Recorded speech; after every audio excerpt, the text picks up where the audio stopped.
You're listening to Interviews with Choir Leaders. I'm your host, Dan Bennett.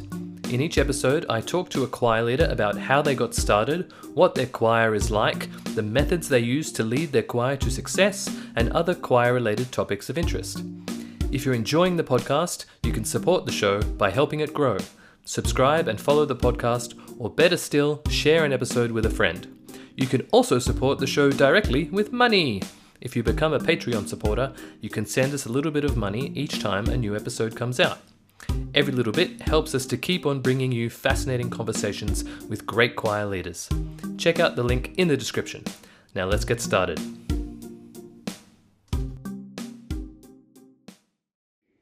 I believe that one fine day. Lovely. I believe that one fine day that the power of love will rise above the love of power. I believe that one fine day. I believe that one fine day that the power of love will rise above the love of power. My guest today is Seamas Carey. He's one of those annoying people who has done so many things that it's impossible to easily sum up. But here goes.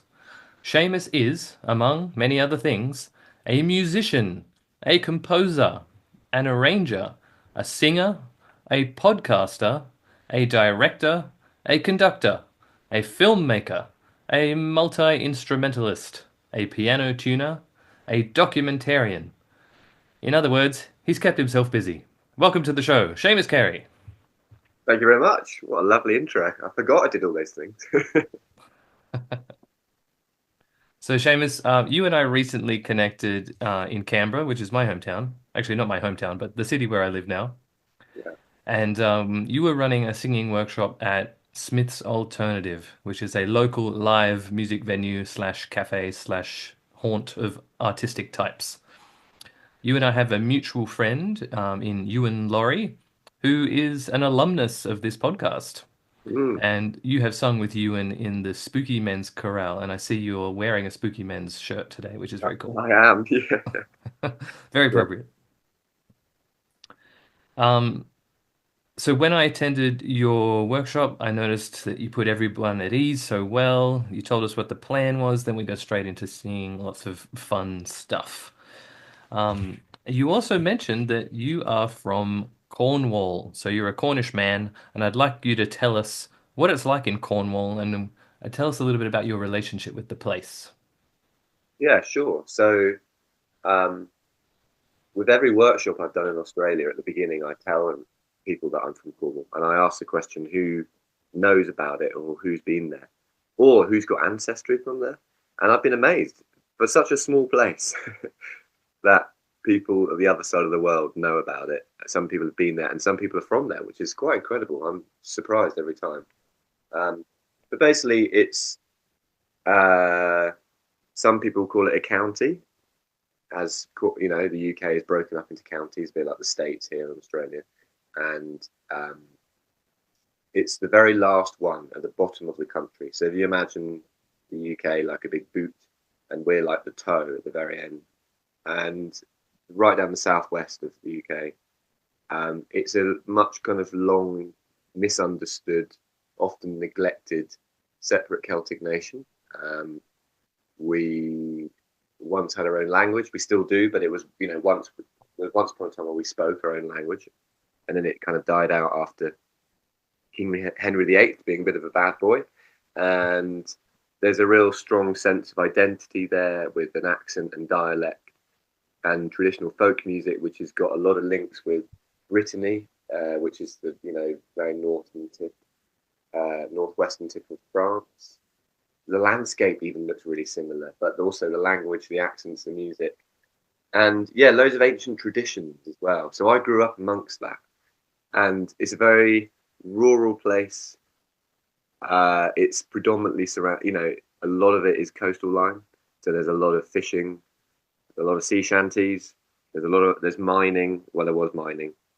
It's dwindling now, and yeah, there's a sense of identity there because I think we're so cut off from the rest of the country, and we pride ourselves on that and feeling different, whatever that might mean. So I grew up kind of taking that for granted, and I spent the last 6 years. I moved back to Cornwall 6 or 7 years ago, and I really wanted to be part of the community. And the first thing I thought I'd do was start a choir, which I'm sure we'll come on to in a bit. But also, I made loads of work. It was also during lockdown, so I'd had nothing to do but look around and kind of observe my immediate surroundings. And I made a podcast and then a live show, and as you mentioned, a documentary and other things, which are all linked to Cornishness. So it's very interesting talking to you about that because now I'm in Australia and I've been here for 6 months, and it's been great getting perspective and looking at that and going, wow, I come from quite a unique place. And then seeing stuff like, for example, sea shanties, which I always took for granted because I grew up in Falmouth, which is the home of I think the world's largest international sea shanty festival. As a teenager, like I couldn't think of anything worse. They were just like everywhere. It's like every street corner you turn around, there'd be a group of shanty guys who'd come down from, a bunch of retired accountants who'd come down from Reading, and we're singing songs about the sea. So it always felt a little bit incongruous. But I always was quite anti-shanty, and it was very interesting going to the National, which I should say, when we're talking about our connection, I saw you from a distance with the Canberra chordsman. Oh, good. Singing with your matching shirts, and I remember thinking, what is that shape on the shirt? And then I noticed it was the tower, right? Yes, the Telstra Tower, or the Black Mountain Tower, for people outside of Canberra who have no idea what that is, but it's the main big landmark in Canberra, which is a huge tower on top of the mountain that's like in the middle of Canberra. Right. And at first I thought, what is that? Is that a microphone? And then the next day when I was driving along, I saw it and I thought, aha, I understand. Yes, good. But at the National Folk Festival in Canberra this year, I was amazed at all these young Australian people embracing shanties. And so it's just sent me on a journey of thinking about these things. And sometimes you don't really, I guess that classic adage, if you don't quite realize what you've got until you're far away or it's been taken away. Mm. Yeah, there's a bit of a shanty revival. And our friend Ewan is in the thick of it, of course. He runs the Canberra Shanty Club. Yeah, I think it's just because it's fun and accessible, right?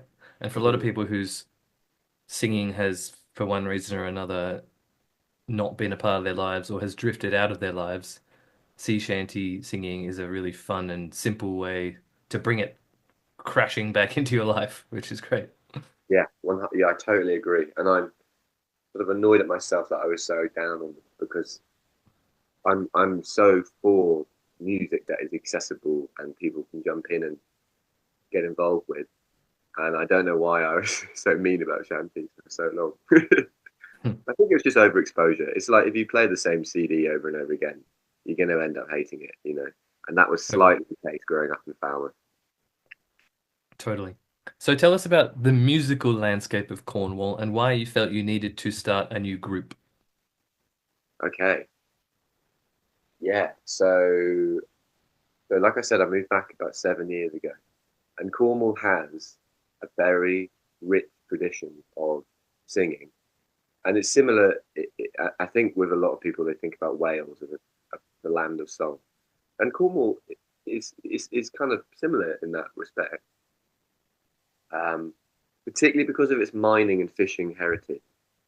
What came with that was Methodism and a tradition of singing, obviously within the religious part of the week, but also a lot of the mine companies would set up their own choir adjacent to the company, so they knew the men would have something to do on the weekends and would bring them together, and it was a social endeavor. And probably, a good one for just harmony in a kind of human sense, not just musical sense. So you get Holman's Male Voice Choir, which is linked to the mining company Holman in Camborne, and companies like choirs like that. You get male voice choirs, lady voice choirs, and then you kind of get brass bands and silver bands. So very linked to this kind of post-industrial working class history. Pardon my ignorance, what's a silver band? What does that mean? Oh, it's just a different type of metal that the bands are made, the instruments are made from. Well, but what I kind of, mean, that's a is it very good different question. instruments or? I mean, it's basically the same instrument, but some of them are brass and some of them are made of silver, I think. Okay. Yeah, and they play the same music. It's just, that's a really good question. And I don't think there's a huge difference, but probably if you asked a brass or a silver band player, they'd give you a very good answer. So I think maybe Yeah. that needs to be your next guest. Okay, yeah. Yeah. Anyway, carry on. So there's that is very much the traditional landscape of the music scene in Cornwall, and I grew up amongst that. But there are mixed choirs, kind of people which have been established, say in the last 10 to 20 years. What I've heard, because I've got a few friends of mine, women who run these choirs, is that there'll nearly always be about 3/4 women and 1/4 men, and the men will always put themselves in the bass department because that's where they think they should go. I've also heard stories that sometimes they're often kind of middle-aged people or older, and the men are often in the choir because they're trying to date one of the women in the choir.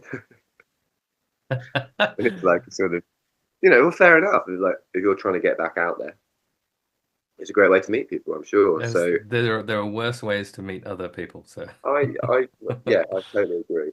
So, but still, the men proportion lack. The male proportion of that group is just always lacking and much smaller than the minority. So I moved back, and I've been working away on theatre shows, in which every day we meet up before the show, and we do a warm up. We do a physical warm up. We stretch. We check in with each other and look each other in the eye, because often when you're in a theatre show, you're all doing your little parts. When you're up there in the band, you're down there doing a thing, and you never actually kind of connect with. You're working as a big machine, but you're never really clocking eyes with each other. So it was a lovely thing to do every day. And we would sing songs, and I got more and more used to teaching people rounds and leading vocal warm ups, even though I'd never really had any proper training. So I thought I'd love to move back to Cornwall and join a choir. That'd be a great thing to do. And when I looked around at all the choirs that were operating, of which there are still many, and I, love them. I have a very sort of dear, tender sort of place in my heart for them. They were majority kind of older men, silver-haired men, who had probably retired and thought, what should I do with my time? Join a choir, that's great. But as a younger man, I felt maybe intimidated, or maybe they weren't the place for me. And I also knew that I had a load of mates, because I was 25 at the time. So I had a load of kind of friends, particularly male friends in their early 20s, who loved singing. And whenever we were at a party and there'd been a few drinks consumed, or we're in the pub somewhere, singing could happen quite easily. Like pub songs, maybe shanties, whatever. No one would ever quite know the second or third verse, but we'd always come in with loads of gusto in the chorus. And I thought these guys need just a little bit of, they just need to be corralled, It's like, wouldn't take much to get them kind of sounding good and knowing what they're doing. But they weren't joining choirs. So I thought maybe I should start a choir for younger men. And why aren't younger men joining these more traditional choirs? And I guess my main question was around the content of what are they singing and what are they saying in a slightly more political viewpoint. And and I always make this joke, but I say it affectionately, that maybe younger men don't want to sing songs about mining, fishing, God, or Andrew Lloyd Webber extracts. Maybe that's just not something that they resonate with and relate with.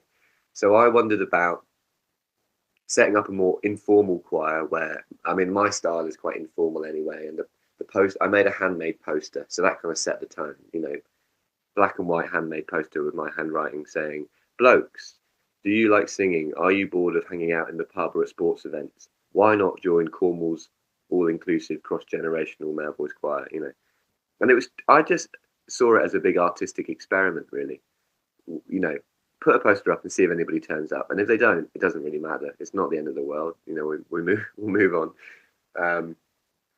But I wanted to specifically target younger men, so I listed the kind of material we would do.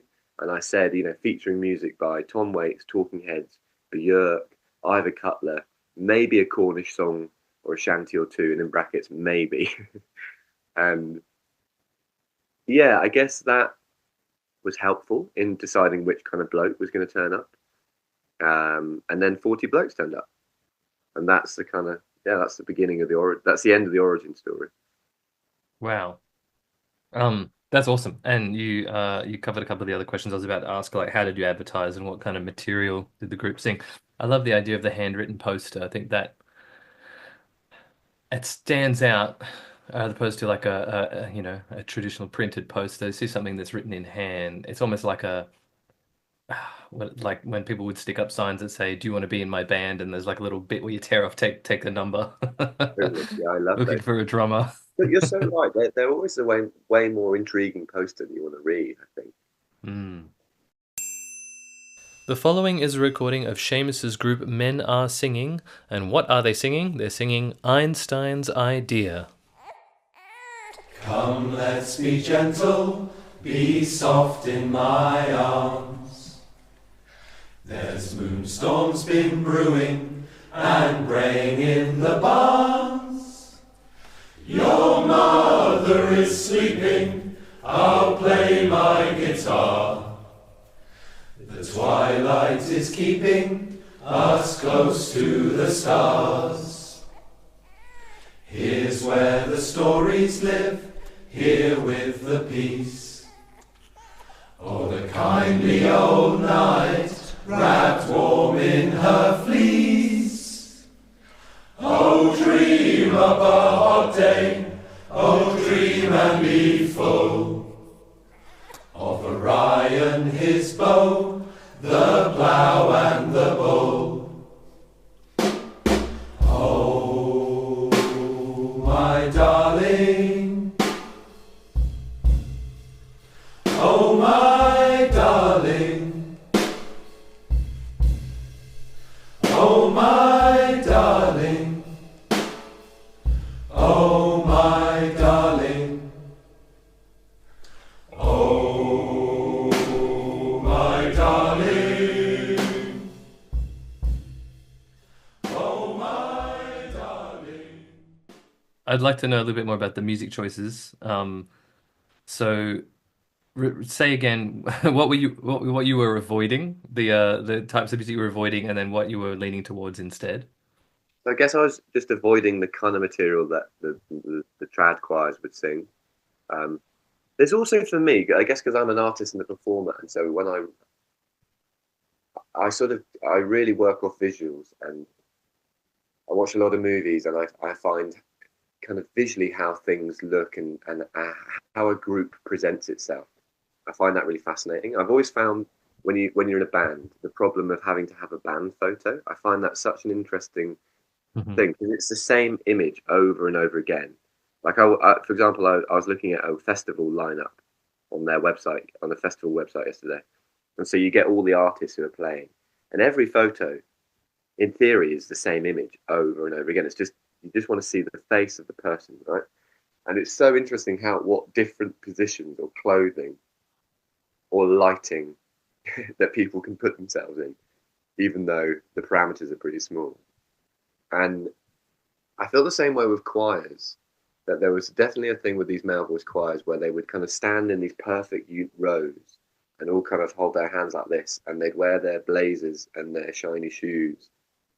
And I've always been really interested in how community, because it's a community choir, right? They all are.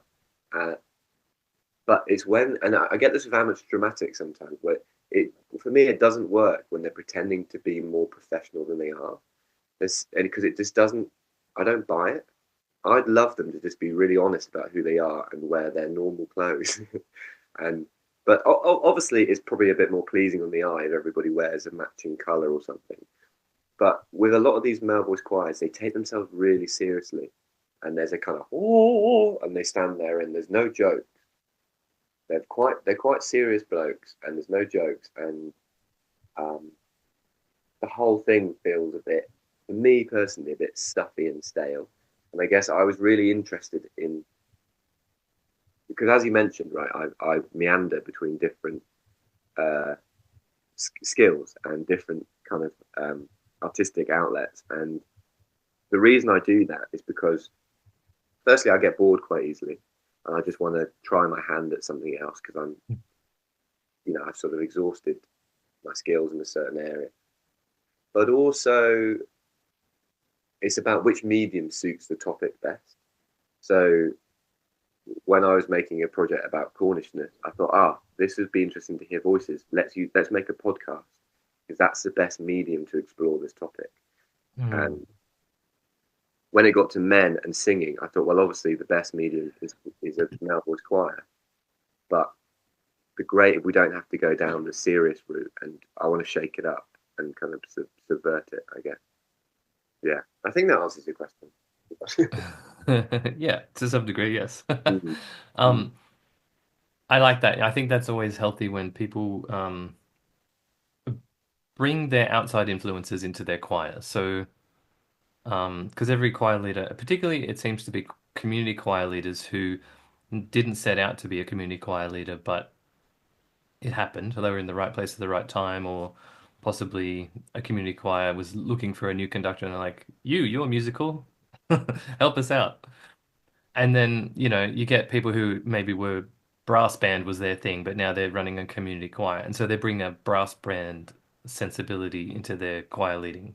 Mm, Or maybe they're a theatre person and they bring their theatre sensibilities into the choir world. And yeah, and that's always just so fascinating. I think that's cool that that kind I of thing think that's happens. basically like, yeah, I brought my theatrical hat to it, and thinking how not only how could this sound, but how could it look? Like as a choir, how do we present ourselves? What's the image that we're putting out into the world? And I thought that would be really fun to play with in terms of a challenge of how do we present ourselves, in images and film, but also live on stage. And my whole idea was to kind of gently mock ourselves throughout the show. And I will say, we've already touched on it, the Spooky Man connection. What the weird, and I now am a Spooky Man, and I'm very honoured to be so. And it's actually had a massive impact on my life in the past year. But I will say that I remember during that period of thinking about setting up Men Are Singing, I remember Googling male voice choir, Mm. and then discovering the Spooky Men and thinking, these guys, it's the tone. I don't remember watching many. I didn't actually listen to many albums or video or watch that many videos.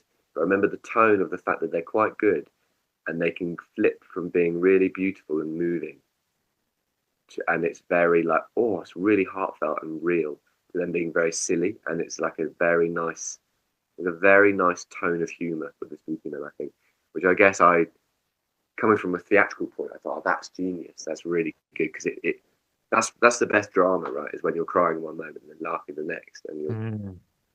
they're the best emotions to go between, I think. So I wanted to try to sneak that in somehow to Men Are Singing, but I knew it would be a long journey because these guys weren't professionals. These guys, I was going to have to groom them to get to that point. For sure.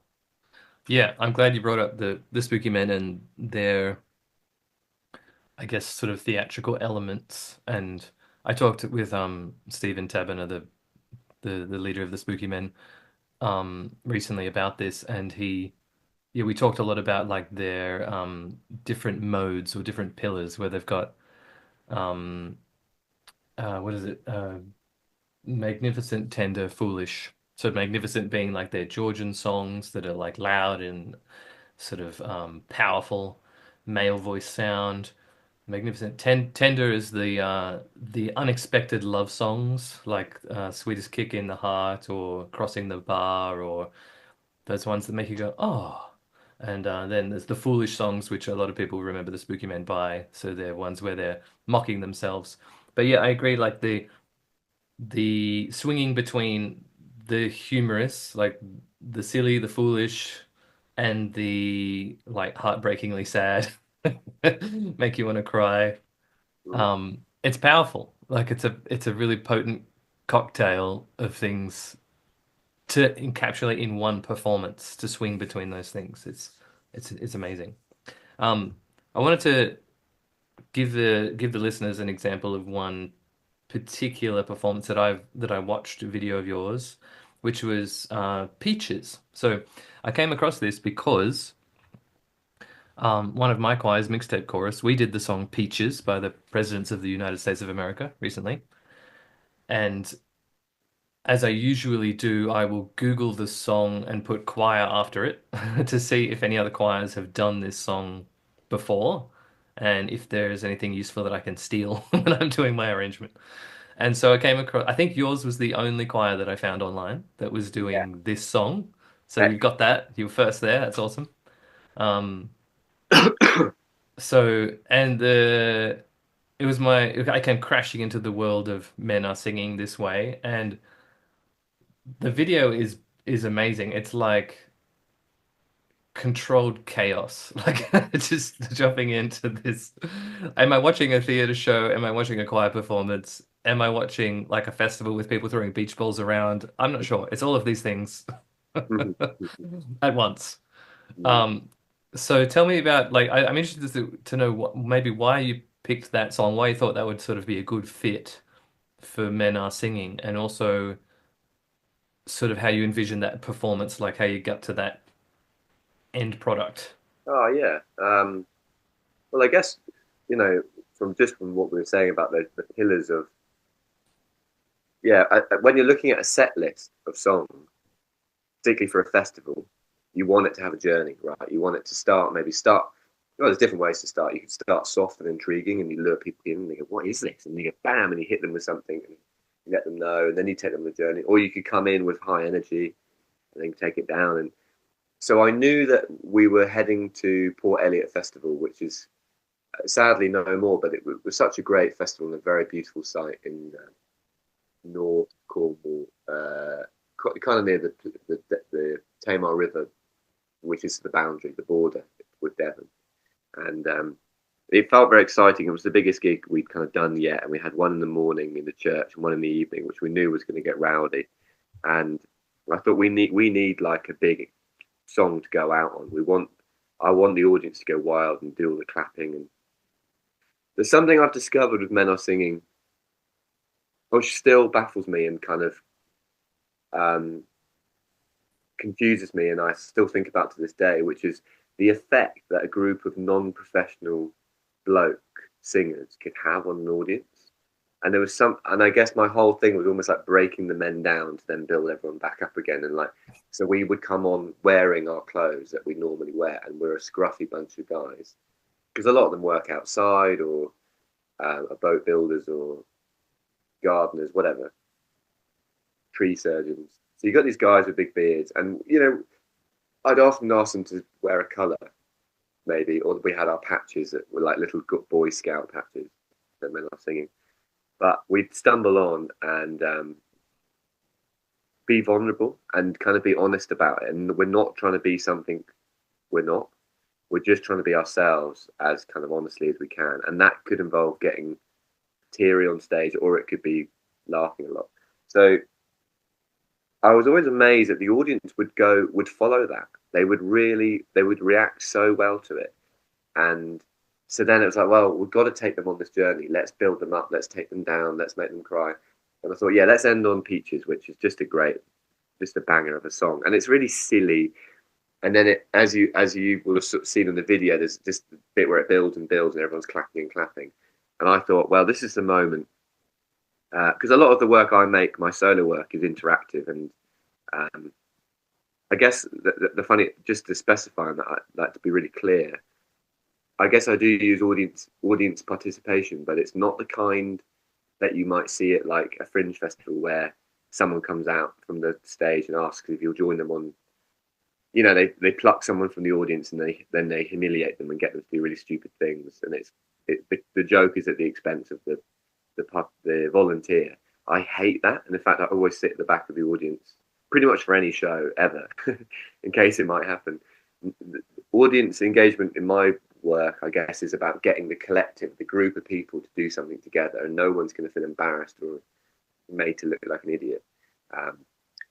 And I thought, so I love that stuff anyway, and I've done stuff with inflatables before, and I just thought, let's go like the Flaming Lips and just get these big inflatable peaches made, and we'll send them out into the audience.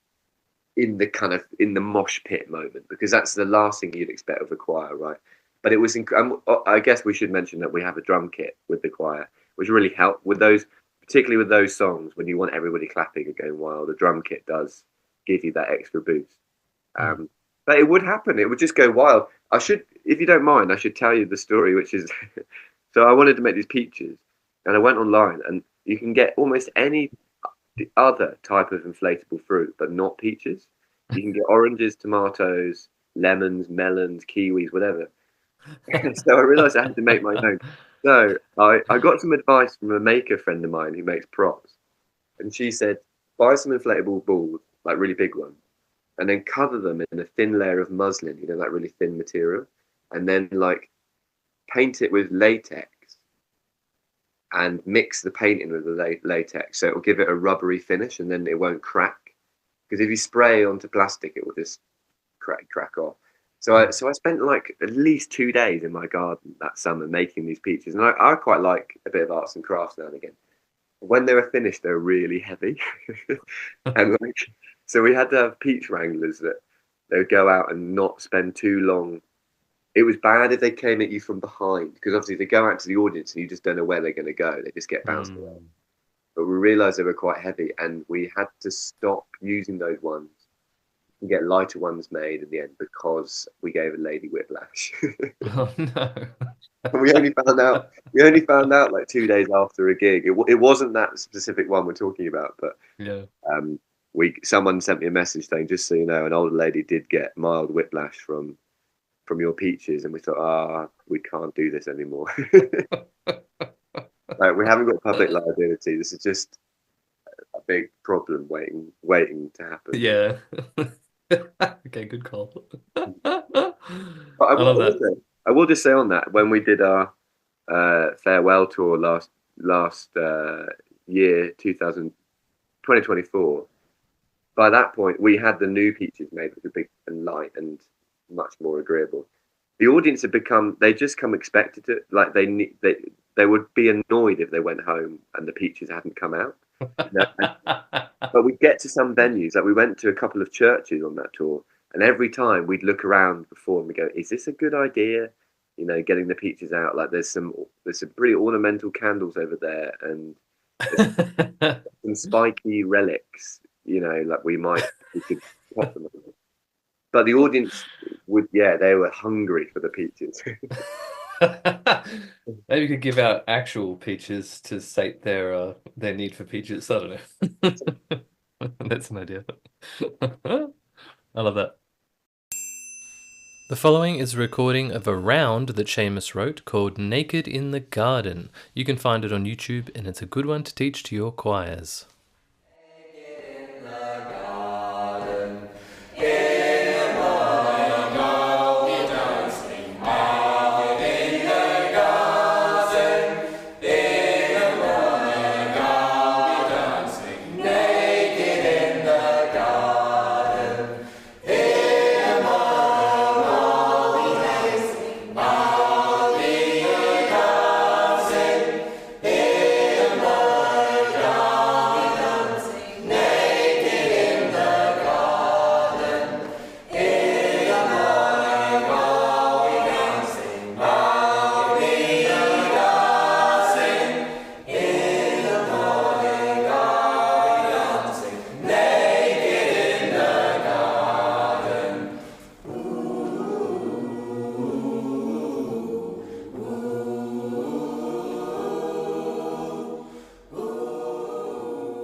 During the workshop I was at that you were running, you mentioned men are talking.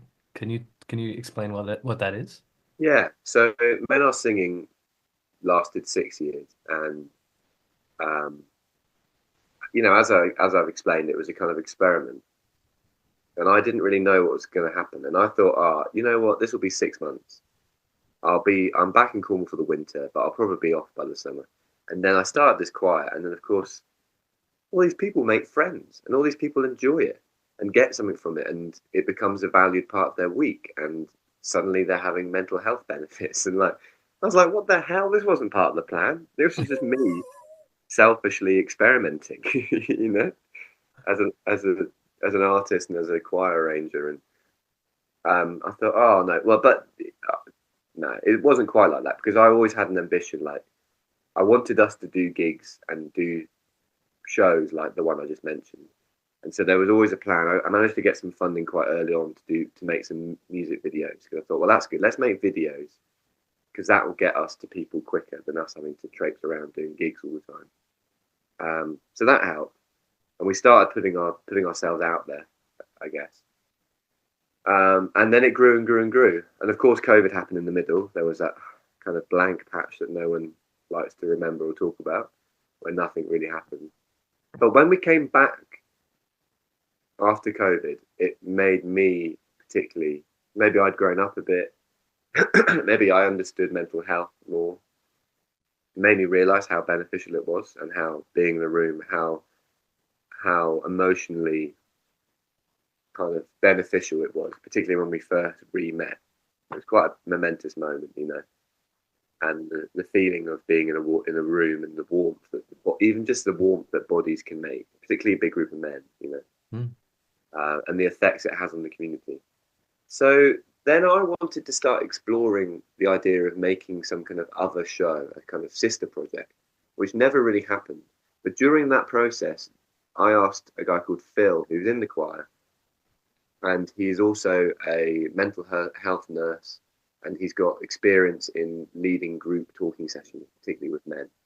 And he's part of a project called Band of Brothers, which I don't know if that exists here, but it's about men coming together, and you have elders and you have younger guys who have maybe been suggested and kind of ushered along by a friend who maybe they're a bit lost, or they're a bit down, and they need to sit around and talk about their feelings. So I asked Phil to lead a session like this with the guys, and we did it on a separate day. We did it on a Saturday morning, and I was recording it out of research purposes, and about 20 guys turned up, and it was just because it was a one-off, and they were trying to help me out. We had a few hours, and we went around a circle, and Phil would put kind of questions into the circle, like, you know, what's your relationship like with your dad? Or what do you feel like the main jobs are as a man? Or what are your internal narratives that you tell yourself as a bloke? You know, kind of fairly simple, but yet provocative question for masculinity, because then it just opened up this can of worms, and we all just started agreeing and realizing we all had such similar stories, but we'd never gone there. We'd never kind of lifted the lid on a slightly deeper topic amongst ourselves. And so that happened. And then I noticed this really fascinating thing. The next week, when we went to do the normal choir session, the guys would all come in and stand at the bar and get their drink and get ready. And the guys who'd been at that talking session came in, went up to each other, and had much deeper conversations than the guys who hadn't. And the guys who had been there went and said, "Oh, you know, how's it going? Did you have that chat with your dad? Or how are you feeling about your son going to university? You must be pretty heartbroken." You know, like they would go poof into feeling. And the other would talk about what they got up to on the weekend and whether they watched the footy. Yeah. That's when I realised, it'd be really good if we could get everyone to do this.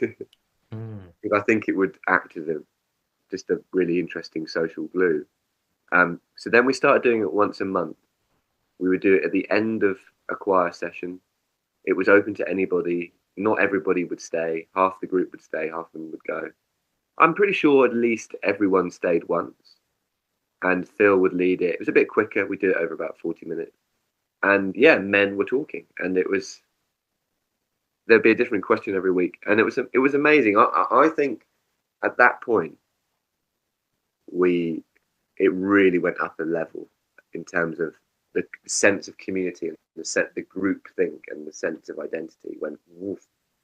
And there was a lot more cohesion. But they got braver as performers as well. That's my theory. Because they knew each other had their backs. They could then put themselves into situations that were maybe more scared of, but they trusted the guys around them because they'd had these kind of connections. And the final thing I'll add to that is I think we became way more tactile as a group as well after those sessions. there were two guys, right? There were these two best mates who would always sing with their arms around each other, and like I would encourage it. I would encourage any kind of dancing or nodding or I think as I said earlier, I think the more we can just be ourselves on stage, the better the audience reacts to it. And because you're watching all these different bodies, and you can't help be drawn to certain ones because they've just got an interesting face, or that guy's beard is so peculiar, or what's that guy doing with his arms? Why is he doing that whilst he's singing? They're just human things that we love to observe.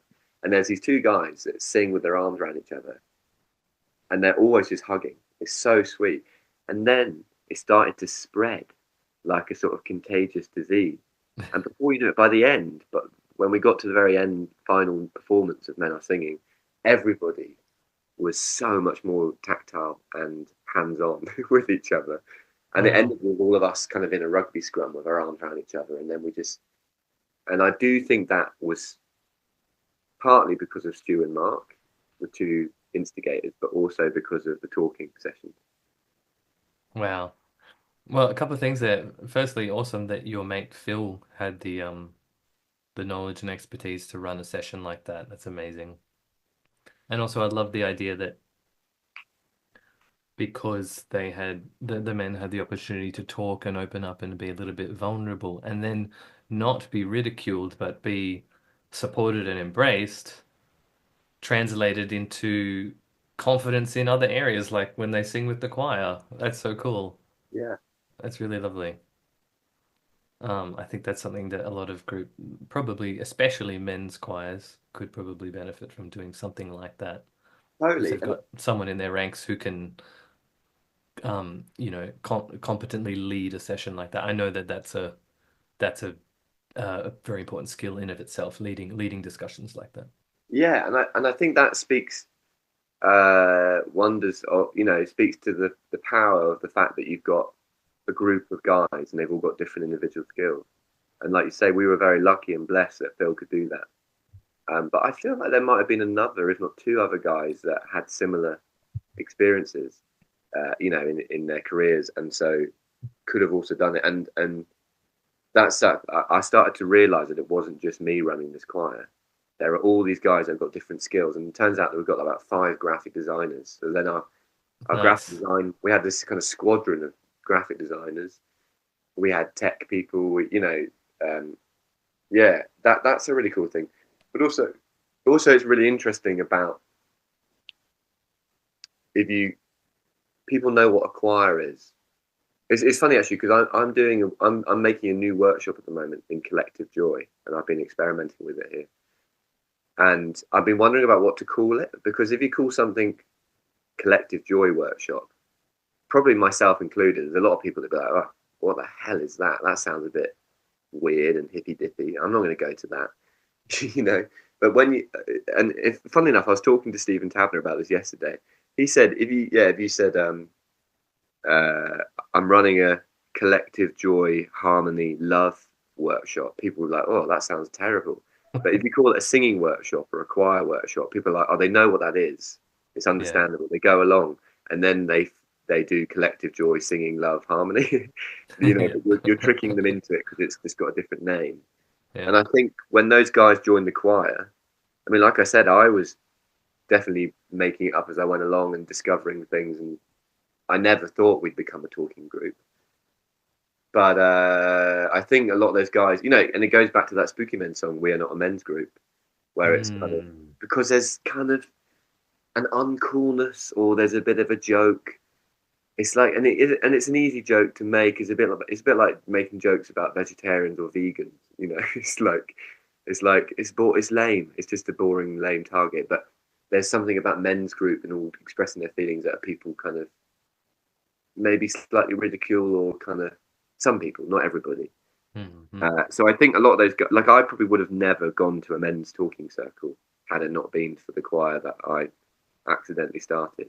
And now, I've been traveling in Australia, but when I was in Adelaide for a few months, I sought out a men's talking circle because I knew it made me feel better, and it was a really valuable part of my week. So it's really interesting, all the different aspects that can come from a choir, which I guess is one of the reasons you're making this podcast. Totally, totally. It's all about connecting people together. Um, that's lovely. Thank you for telling me all of that stuff. We sort of touched on collective effervescence, which is something that you mentioned during the workshop. Um, yeah, I'm so cool, so excited that you're doing some workshops and that. I really want to learn what you discover when you've done these workshops. I want to know what you learn and make a video or a blog post or something about it because I think that sounds awesome. Thank you. Let's go back to the beginning. How did music enter your life? I think my dad is to blame because my dad is a musician and composer, and he sort of is from Scotland, and he came to Cornwall on his travels in his early 20s, and he fell in with a theatre company that was just starting and getting off the ground. And he kind of, I think this is how he would phrase it. He just kind of stumbled into this role of being, because he could play the guitar, sort of stumbled into the role of being musical director and composer, and then that ended up being the best part of his career. And the company was called Knee High Theatre, and I grew up watching that in the 90s. They would make a winter show and then a summer show, and music was always in the house. I remember he stopped touring when I was about 5 or 6, which I'm very glad about because I think my siblings got the brunt of it, and he was away a lot during their early childhood, which I hope they don't resent me for. I'm yet to. I've asked them. They said it's cool. They've never really thought about it, but yeah. After that age, he would be at home recording soundtracks for shows, and so I would hear the same music being played over and over again for about 4 weeks when he was recording it and editing it and mixing the music. So it was all an instrument go around. So it was quite a casual thing where you could just pick up an instrument, which I think is a great way to a great culture to instigate in any household. Mhm. The piano is always there and the lid's up, and anyone can sit down and play it. And, yeah, but the way he tried to get me to do lessons, which never felt good, and I didn't really want to do it. And it was all a bit. I didn't. It wasn't in a context. I remember getting keyboard lessons when I was an early teenager at secondary school, and I was like, I don't really like the sound of keyboards. I don't know why I'm getting these lessons and told about all the different settings that you can make a keyboard sound. Like, I don't care about the Hammond organ sound. It's like, but then me and my mates were really into making plays because again, I'd grown up around watching theatre shows, so like we'd always be making plays in the garden. And I had some mates, and we had our own theatre company when we were about 11 years old, and we put on a production up at the local castle, and the old Tudor castle, and I picked up an accordion because accordions are very theatrical instruments, right? They lend themselves to drama, I think. And I figured out how to play a C minor chord, and there was a funeral scene, and I just droned a C minor chord, and everybody was like, "That's amazing! That's so atmospheric and so appropriate." This funeral scene, and then later that summer, I realised, oh, there's a scale that you could play over the chord, and Yeah. that was kind of it. That was from that moment on. My dad also played the accordion, but as a teenager, I got really into Eastern European kind of gypsy music Mm. and gypsy swing, and played all this kind of music, which was very, very appropriate for the accordion. So that was my way in. I sort of stumbled in backwards, and then in my late teens, I got given theory lessons, and somebody explained why chords sound a certain way and what intervals are, and then I'm still not very good at sight reading. I don't do it very often. I don't. It's not part of my everyday life. I can if I have to, or if I have to write stuff down for people. But I am very much self-taught, and um, yeah, I think context and experience was having a reason to play an instrument for a thing was really useful. I think if you're just learning an instrument it's floating in space with no abstractly with no reason, that doesn't help, I think. Mm. It does help to tie it to some function or context, as you say. Um, yeah, I was going to say about the accordion too, is that you could move around when you played the accordion, which is Yeah, unlike the piano. yeah, So that again lends itself to a theatrical context. Hey, look, I Um, mean, I know this is about choirs, but I can't vouch for accordions any stronger. Like, you can sing, you can talk, um, they lend themselves to, folk diddly dee music, but also Mediterranean, tango, French music. You've got a lot of styles, very, they're quite niche. So, like, I had no problem getting work because I wasn't just another guitarist, I was an accordionist, and there weren't many, particularly mm. young guys that played the accordion. So, yeah, I'm part of the accordion club, big time. Nice. Very cool. What is your earliest memory of choir singing? It was a project that my dad was running. He worked at the Eden Project, which is, I don't know if you know, it's one of the big kind of greenhouses, which are like big bubbles, and they look like they're out of a sci-fi movie. They look like the set of Logan's Run, and I think they were built in Cornwall in a kind of ex quarry in the early 2000s, and they were a really big kind of tourist attraction. And they were quite futuristic, and it was quite groundbreaking at the time. Anyway, they're still there. But at the beginning of that place being open, they had a really big budget for um, theatrical events and storytelling, and kind of you go at Christmas, and there'd be a load of Christmas activity. And my dad worked there for a good while every Christmas, organising the music. And he wrote this song. There was some kind of lantern parade and fireworks, and he wrote this song. And I remember there being a group of all the performers would come and form a choir at the end of the session, and as the fireworks were kicking off, and I knew the song really well, and God knows whether I knew what part I was singing, but there were definitely three. It was definitely three-part harmony, and I remember I would join in like this. My dad basically would take me to work because my parents could never afford a childminder. So I used to get either taken to I used to either go with my mum to a primary school and sit around while she marked homework, which was so boring. Sorry, mum. Or it was to go with my dad, who was like helping write the music for a show in a field somewhere, and all these crazy actors running around. So no wonder I ended up going down this avenue. And, he would take me to work at the Eden Project over the weekend, and he would just let me join in. And I've got this vivid memory of singing with this group and realizing that people next to me were singing different notes, and it sounded good because to the different notes that I was singing. And then at the end of that session, at the end of that performance, a grown woman, one of the performers, kind of an arty theatrical lady, turned around and said, "You've got a really lovely voice. You should keep singing. It's beautiful." And I remember like going bright red and blushing and kind of thinking, how embarrassing. Like the early teen in me was a bit shocked. But I think that was my first time. Yeah. That's great. That's a vivid image you've painted for us. That's lovely.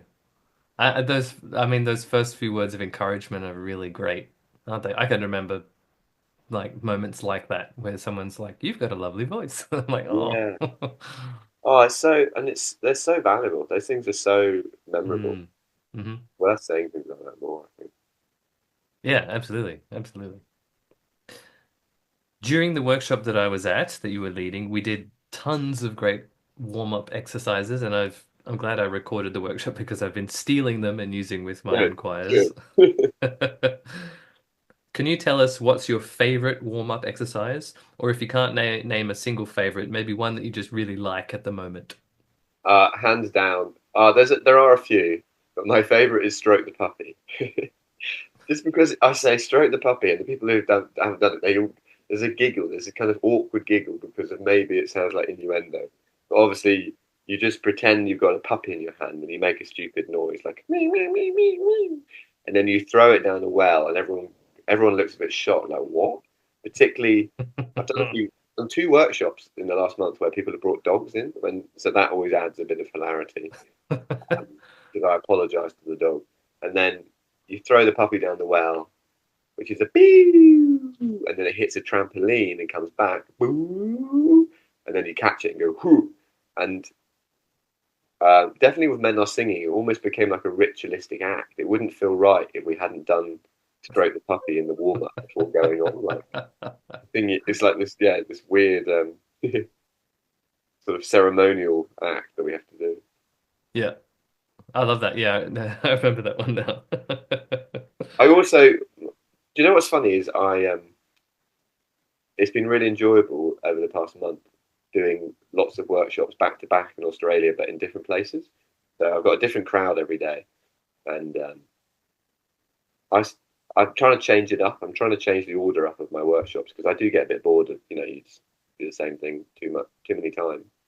And there's one warm up I do, singing the Grand Old Duke of York and then taking out the ups and downs, which I'm like, surely people are going to get sick of this. Surely this is too kind of juvenile and basic. And I think I'm not going to find it, because the idea is people make mistakes and it's meant to go wrong, and it's funny and everybody laughs, and it's just silly. And I love watching, particularly when I taught it to Men Are Singing on the very first session, how frustrated they got. This like group of grown men who are high achieving and pay mortgages and own cars and houses, but they can't sing the Grand Old Duke of York without the ups and downs. How like they forget about it and kind of embarrassed. I love it, and I think surely this is going to run out of juice, this exercise, but it just is the gift that keeps on giving. Yeah. Well, I was about to say that was one of the warm-ups that I immediately put into effect with my choirs, and Right. Last week I did it 3 times. I did it with all 3 of my choirs, and they all had a great time doing it. Good. And yeah, they all laughed at the exact same moments when people were making mistakes. I think I'll splice in a recording because of it, just so people understand what the hell we're talking about. But yeah, do that. Yeah, so people can steal that one for themselves. But it's super fun. I think it's a good warm up idea too. Like, it doesn't have to be that tune, the Grand Old Duke of York. You could use a different tune, but just muting certain words, like sing. I'm just think of another fun tune that you could do it to. Like My Bonnie Lies Over the Ocean. There's a variation on that one where like. Yes. Anytime you sing a word that starts with B, you clap instead of singing the word or something like that. But those ones where you substitute, like every time you sing this word, instead do a different thing. They're good exercises because you can't switch off. You have to pay attention, and you sing a lot. You sing many times, and therefore your voice warms up in the process. But you don't realize you're warming up because you're focused on that one bit where you have to clap instead of singing. Yeah. Or whatever it is. That's about right. I'm off on an idea tangent now. I'm going to try and think of other songs. That's a great suggestion. The following is a recording of that warm-up, the Grand Old Duke of York, and it's taken from the workshop that I attended that Seamas was running.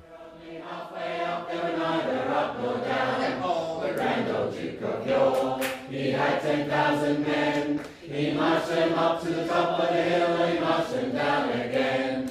And when they were up, they were up. And when they were down, they were down. And when they were only halfway up, they were neither up nor down. Brilliant. Let's now take out the word up. So there's just a down. Okay, so we don't say the word up. What do we not say? Up. Oh, the Grand Old Duke of York. He had 10,000 men. He marched them to the top of the hill, and he marched them down again. And when they were up. And when they were down, they were down. And when they were only halfway up, they were neither up nor down. Put your hand up if you were here on Wednesday. So you've all done it before.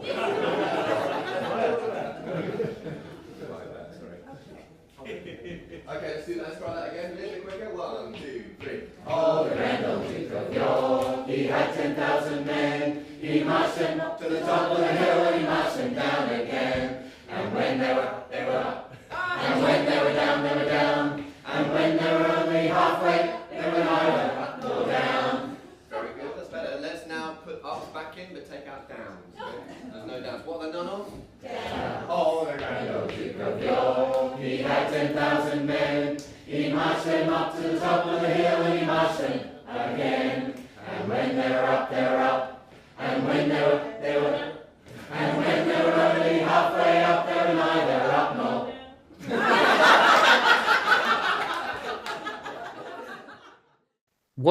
What do you consider when you selecting new repertoire? So maybe we talk about Men Are Singing.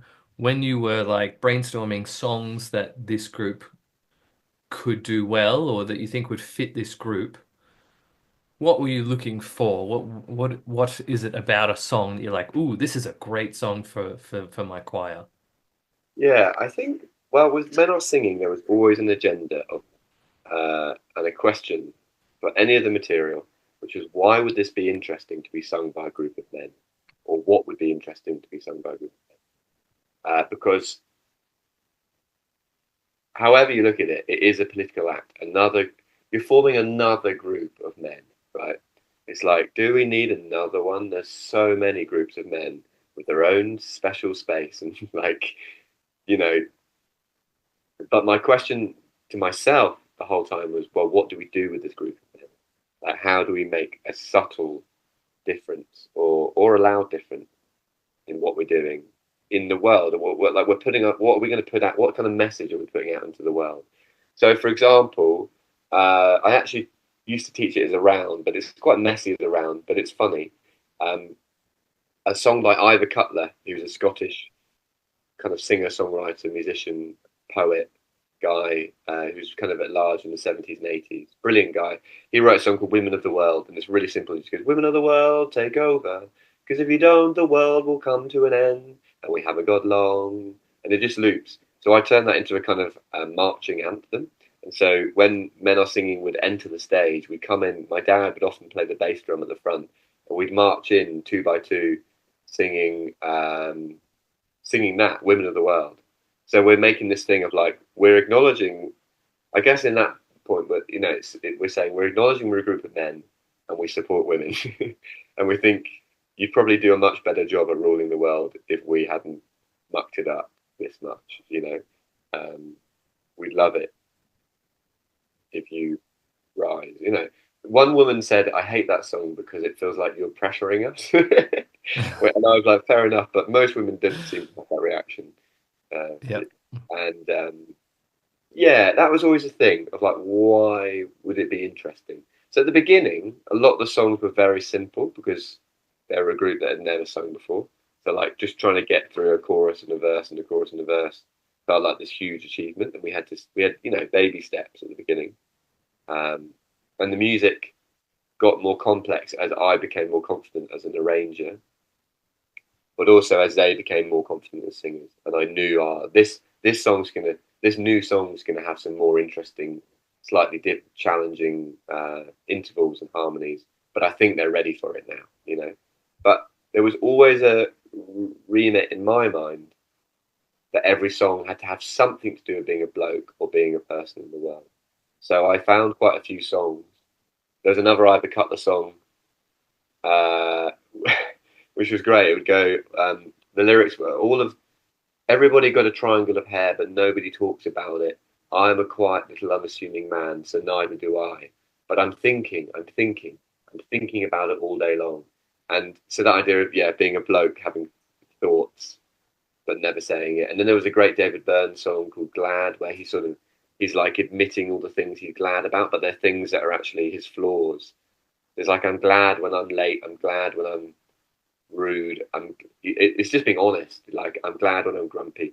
I'm glad when I'm friendly. I'm glad when I'm, I'm glad when I cook a really good meal, whatever it is. But that was quite nice. And then it got more political, I guess. I wrote some stuff. I wrote a song about being Cornish in the Cornish language, Canuic, which I got translated, and then we learnt it phonetically, and that was quite fun. And that was a nice moment of like, oh, this is our song. It's not just a cover that anyone could do. Like, we are the originators of this song, and that feels good.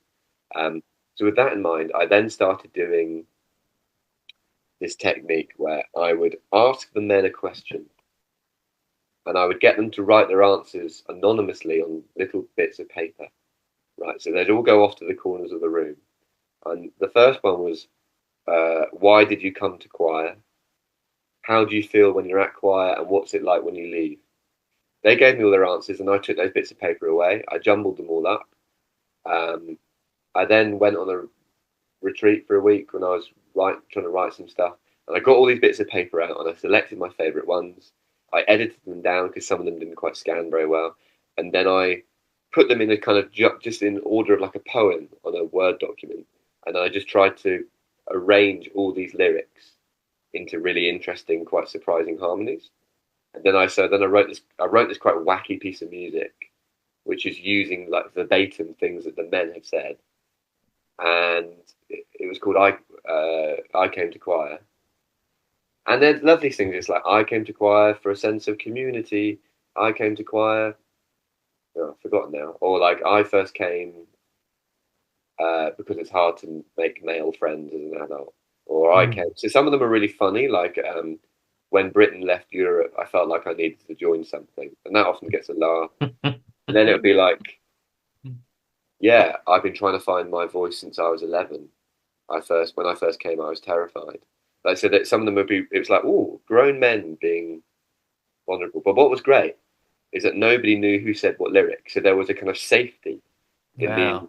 the anonymity of this, I guess, as a concept. So when I taught it back to them, I said, these are all your lyrics.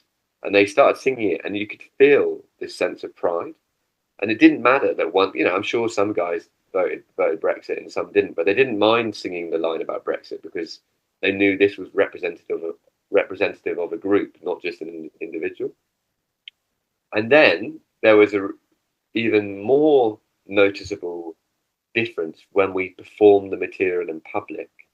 And I would say this next song is compiled of lyrics from these men that stand behind me. You don't know which one said what, but this is what this group of men think about coming to choir.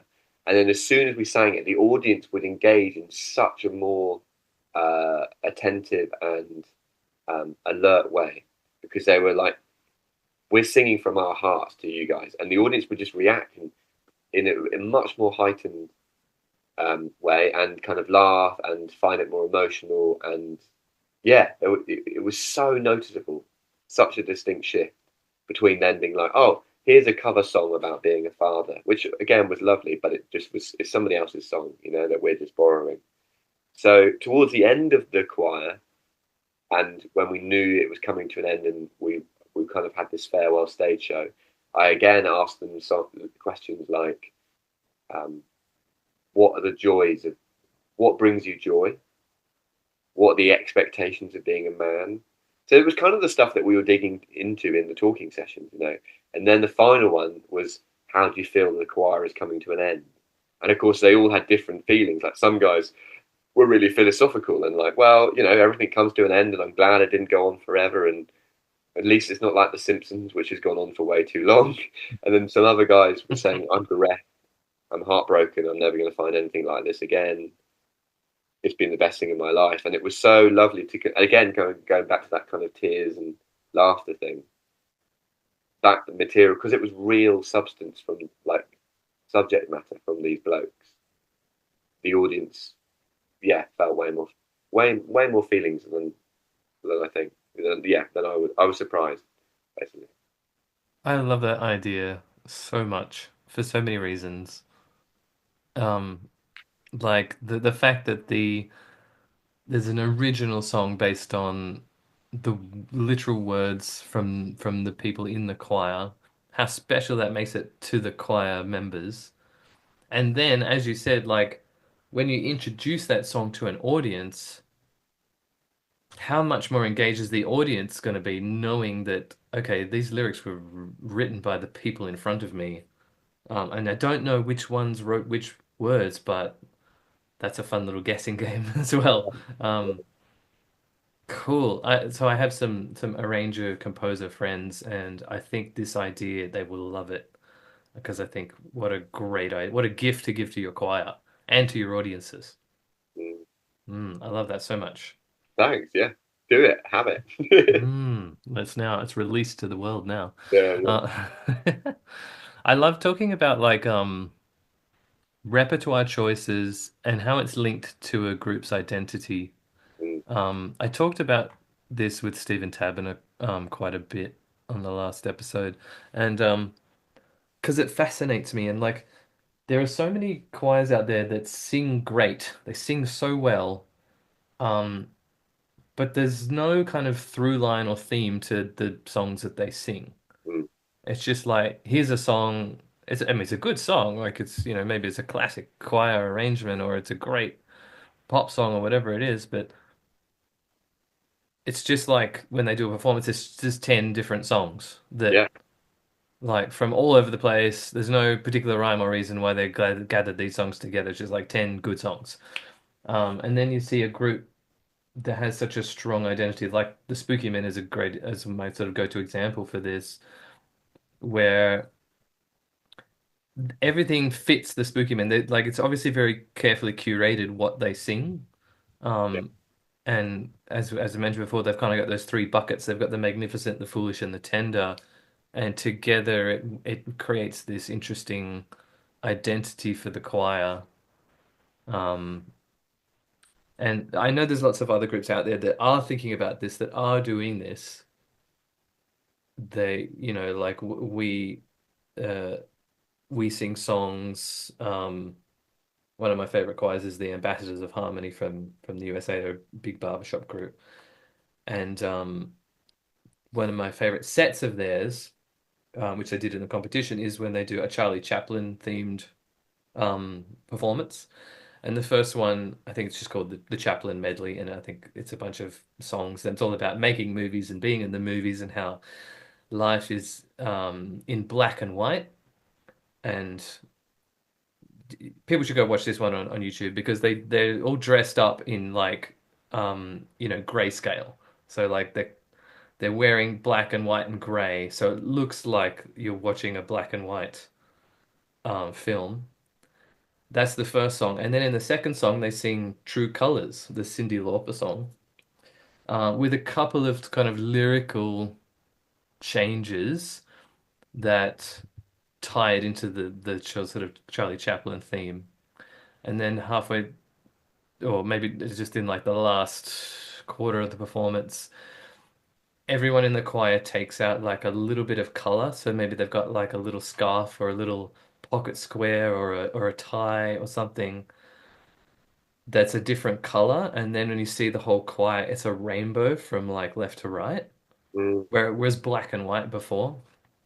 Anyway, so there's these little themed performances, but like a little perfect little microcosm that creates a little identity, creates a little experience. These things are awesome. And just like having a plan as besides we're just going to sing some good songs and we're going to sing them well. Right. Having Yeah. an identity or a theme or an extra layer on top. Right. And I think this is it. I think being a choir leader involves so many different sort of skills and some people, and I guess it's trying to find a balance between all of them. Like you could be an amazing arranger, but you could pick terrible songs that nobody wants to listen to, or you could teach people. You could be an amazingly good teacher and you know instructor and get people to sing really well, but um, you might not be able to read the room very well. You might realize that people are like not having a great time. So it's such a thing, such a mix of things to be able to do, which at first I was quite overwhelmed by. But I was very lucky and blessed that the guys and men are singing kind of were patient and let me figure it out in front of them. It was kind of, I always say it was a collaborative experience and effort. Can I just say that's a very important thing for, especially for new choir leaders. If your group is willing to let you experiment and try things, because it's a hard job to learn, and Yeah, for so many people, they don't have a mentor or they don't have a school to go to learn this, yeah, and so you have to learn on the job and figure it out as you go. And yeah, I was very grateful to my choir in the beginning because I didn't know what the hell I was doing. I watched videos of me conducting from back then. I'm like, what? What absolutely. is And happening? I would argue you can't really learn that skill in any other setting apart from just doing it, Mm. because then yeah, because there's people management, there's arranging, there's teaching, There's remembering all the parts. People management is a big one. It's like, you might have people falling out. You might have one person that's just always talking or trying to butt in, or like you might have someone that's really unconfident and they're whatever. But then at the end of the day, the biggest one also is being an artistic director and having artistic vision, I think. And I think that's why the Spooky Men, going back to your point about artistic curation, and like with the journey and the arc of this set list, and why are we singing these songs? Yeah, you're right. The Spookies have got those three kind of genres, which is great. But I think, yeah, I think because you have to have the idea. You have to think. I remember thinking, I know what would be really funny is if we ended the set with Peaches, and it was the whole idea came as one. It was like we could rock out. We could do a callback to the beginning theme song, "We Are Men Are Singing," which then comes back in the end with a big kind of chord pile up at the end of Peaches. But we could also get everybody clapping. We could get the guys to do kind of funny air guitar, and it just gets really silly. And then we throw out Peaches. So that's the idea, the artistic vision. Then you've got to go and actually arrange it and figure out what key it's going to be and who does what part and how it works. Then you've got to go teach it. Then you've got to kind of, there's all these different steps. Then you've got to, one guy says, I don't like this song. And then you go, oh, right. And then you have to deal with that. You have to deal with kind of the group opinion. And we have had that where normally I would pick quite niche songs that most people hadn't heard. And because I was always trying to go for the less obvious choices. Like you said, there's so many choirs out there who are brilliant technically, but they don't really have an identity, or they're not that memorable because it was just like a jukebox. They just sang a variety really well, but they just sang a variety of random songs that have got no connection or reason. And that's that. I'm not saying that's easy, but that's the easiest option, I think, is to do that. But if you pick something which has it, like you were describing with the Charlie Chaplin show, which has a concept and has a narrative and an arc, because that is what an audience is looking for. Like, they want story, whether they know it or not. Like, that is what we're always hungry for, and it's what we want from politicians. They offer us stories about what the future is that they can do for our lives. We're always looking for a story. So, yeah, but we did. Yeah, just going back to that, we did. I selected one song, which was quite well known by Elbow, the band from Manchester, and lots of other choirs do it. But I thought, you know what? It's just a banger. Let's just do it. And 3 or 4 guys, interestingly, the northern guys who come from the north of England loved it because I guess they just felt proud of it. But there's a few guys that hated it, and they were like, I actually can't move my mouth when we're singing this song. And then it became this thing where it was like, oh, do we keep it? Do we not? So there's always that. And then so you have to deal with that as well. You have to be your spidey senses have to be on for managing people's feelings as well. It's not even just singing. You have to worry about people's feelings. Can you believe it? Yeah. Well, I do want to ask you a question about this. So firstly, I'll ask the question, let you think about it for 1 minute, and then I'll mention something. So the question is, what are a choir leader's most important skills? And just want to backtrack briefly to what you were saying before about sort of the people management side of things. I thought during the workshop you did that so well. I thought it was there are a few moments where I don't know, someone in the workshop just said something that I immediately, my quiet spidey sense, as you say, sort of triggered and was like, that could potentially derail this situation. You know what I mean? Like, if not handled well. And so it's like, what's Seamus going to do? Because I want to jump in and like fix this situation. That's like my heart raising in my chest. But you were so smooth. I wish I could remember the precise words and things that you said, but like, I just sort of like smoothing that over and just sort of keeping the momentum going. And, I guess sort of, promoting a sense of like, we are a team, we're all working on this together. This is lighthearted, we're just having some fun, keeping it light, keeping it bouncy, but also keeping it positive. it? I thought you did that super well. I wish I could again quote you verbatim, but just the way you handled the situation was lovely. So I just want to throw that out there. So yes, back to the question is, what do you think are a choir leader's most important skills? Well, I think, I mean, just on that, do you know what was interesting? At the same time as becoming a choir leader, parallel to that, I was venturing into doing more solo performances. And the stuff I do, my own shows, are, they're not stand-up comedy. And I'm always very wary to describe myself as a comedian, but other people do. When I make theatre shows, which are me, it's me being me, just talking to the audience, but um, doing funny stuff and silly stuff, and maybe there's a few jokes in there, but it's not, yeah, it's not comedy. But definitely with the show that I've been touring for the past 3 years, Help, I think, I'm a nationalist. There's lots of moments where I ask the audience questions and they feed back to me. So right at the beginning, I say, "What comes to mind when you think of the word nationalism?" And then people say words, and then I say them back to them, and then they come up on the screen, and we just look at them. So we're setting the tone of what we think this word means, and then the rest of the show is exploring what that word means. And it's great because it gives the audience autonomy, but also like weird stuff happens every night. You know, people will say stuff, or they'll go, "What about blah blah blah? What do you think about this?" Like sometimes people start trying to chat. What I love is what we want is just people to say single words, and I go, "Yes, thank you." Independence, borders, blah blah blah. But sometimes people start chatting to me. People have started arguing with each other in the audience, and I was by the director told to just be really calm and be really friendly and never kind of say anything's wrong. Just be like, "Thank you," and because often if you make them feel heard and seen, then they're happy and then they go away.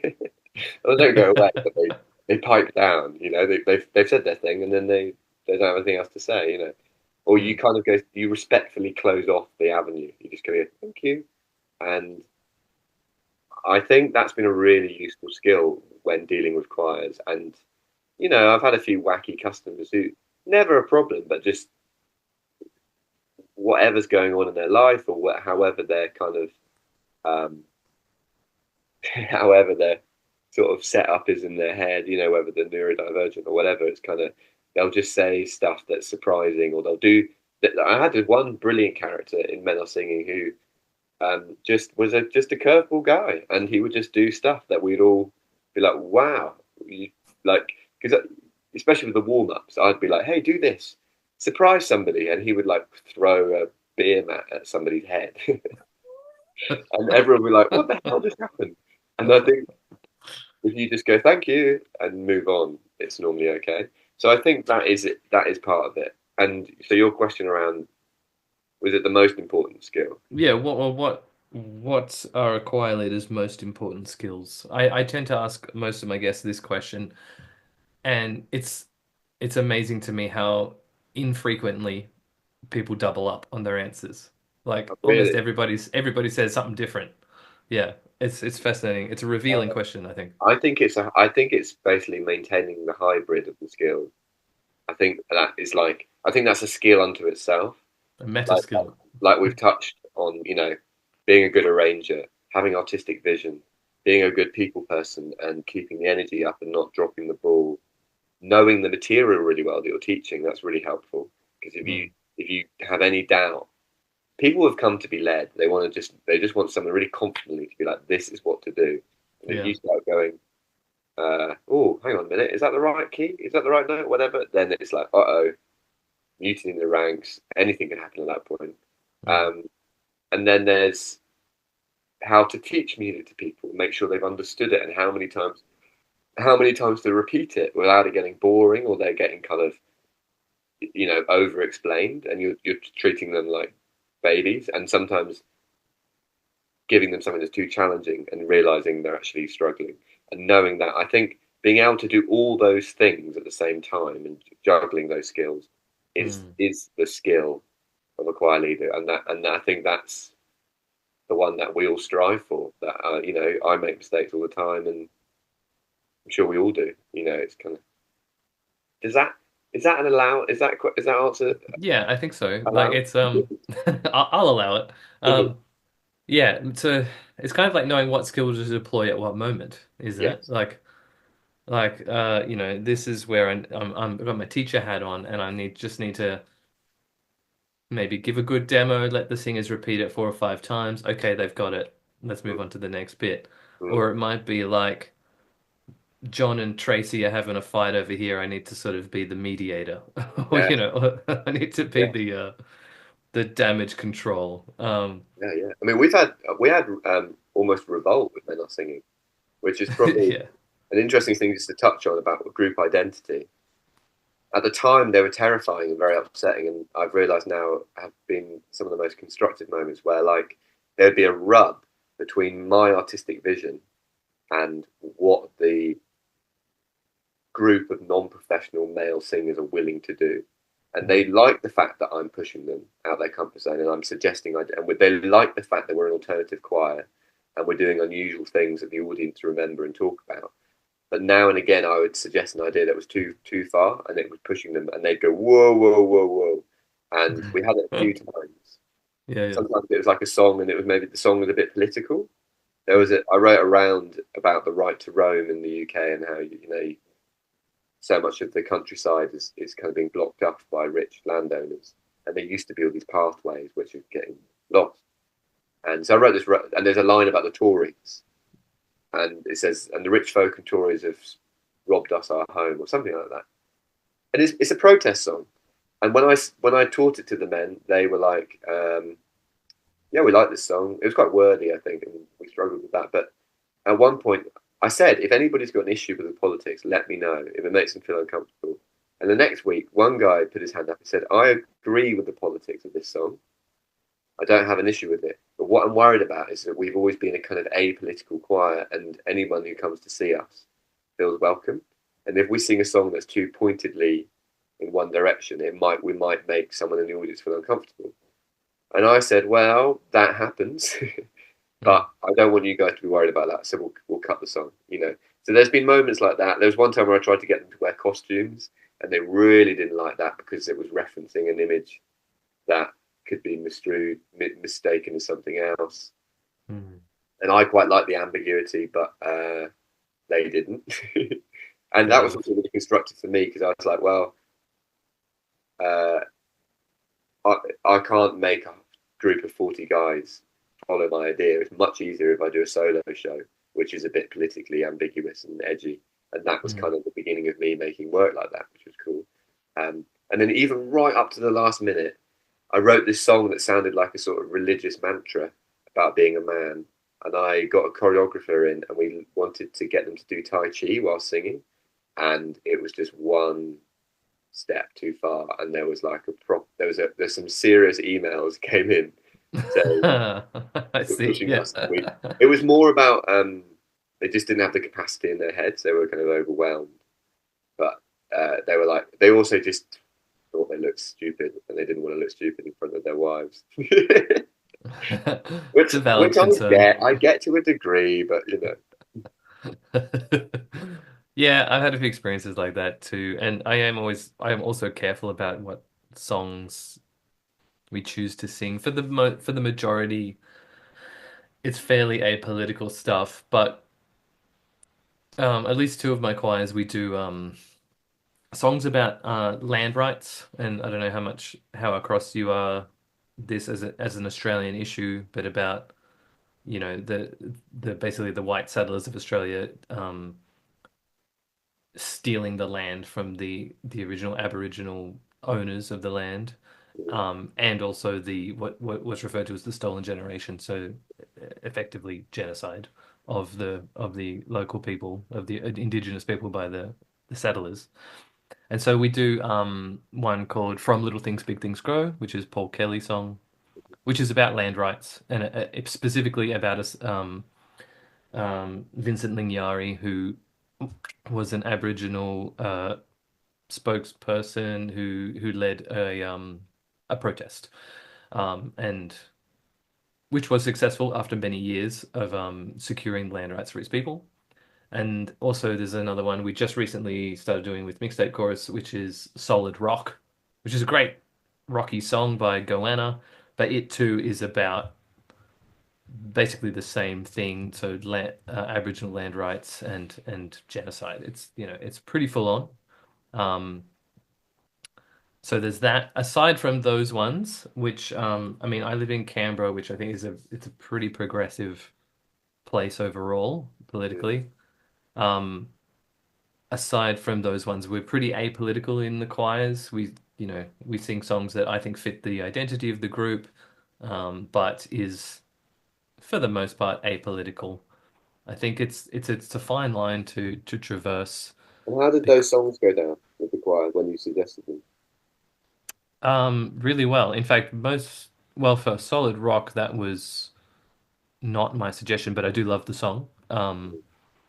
But it's a so there's Reconciliation Week coming up, and there's an initiative they sent out this song to lots of choirs around Australia and say, hey, you should learn this song and for Reconciliation Week and video your choir singing it. So we're sort of part of that project. Yeah. Yeah, but no, I hadn't really had any complaints about it. I don't know, maybe people are internally grumbling about it, one or two people, but I think for the most part, I think there's a general vibe that a recognition among white Australians that yeah, what our ancestors did was really messed up, and we should we should recognize and try to mend the rift. So yeah. Anyway, I got a little bit Good. didn't think I would be talking about this, but here we are. I'm glad to hear it. It's fascinating.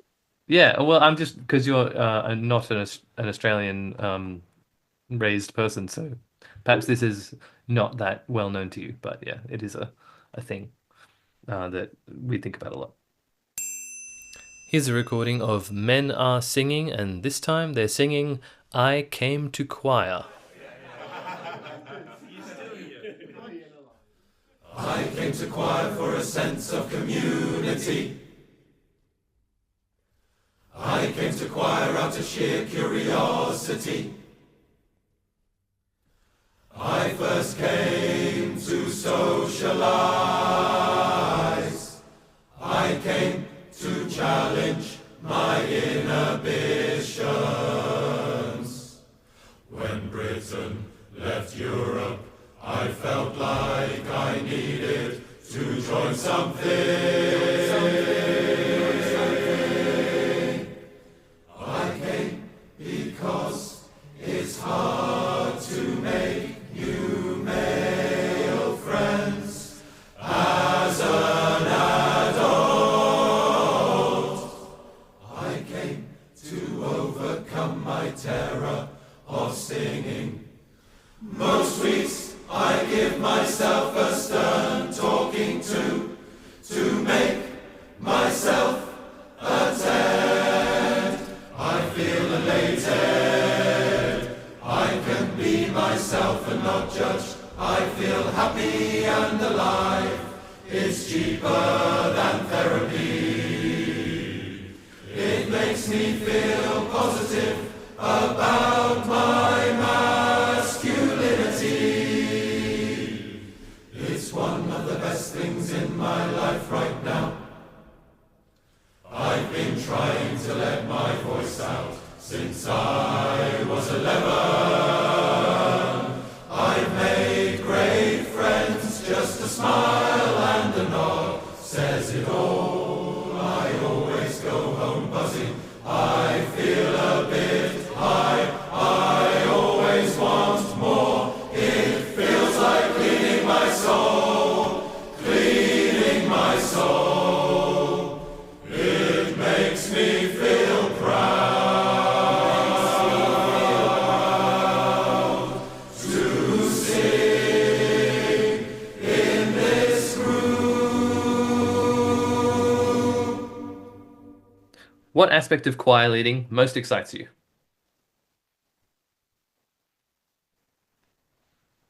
I think it's the collective joy, and so as I said, I'm trying to work on a new workshop at the moment, but it's definitely completely influenced and inspired by singing workshops. And a couple of years ago, I did some other work on a project called Pagan Pandemonium, and it was about rituals and ceremonies and celebrations around the UK. And I've always been fascinated by it. And community, right? So I'm intrigued by community, and what does that mean? When does a community? How long does it take for a community to form? Like, we use that word so much, but it's so varied.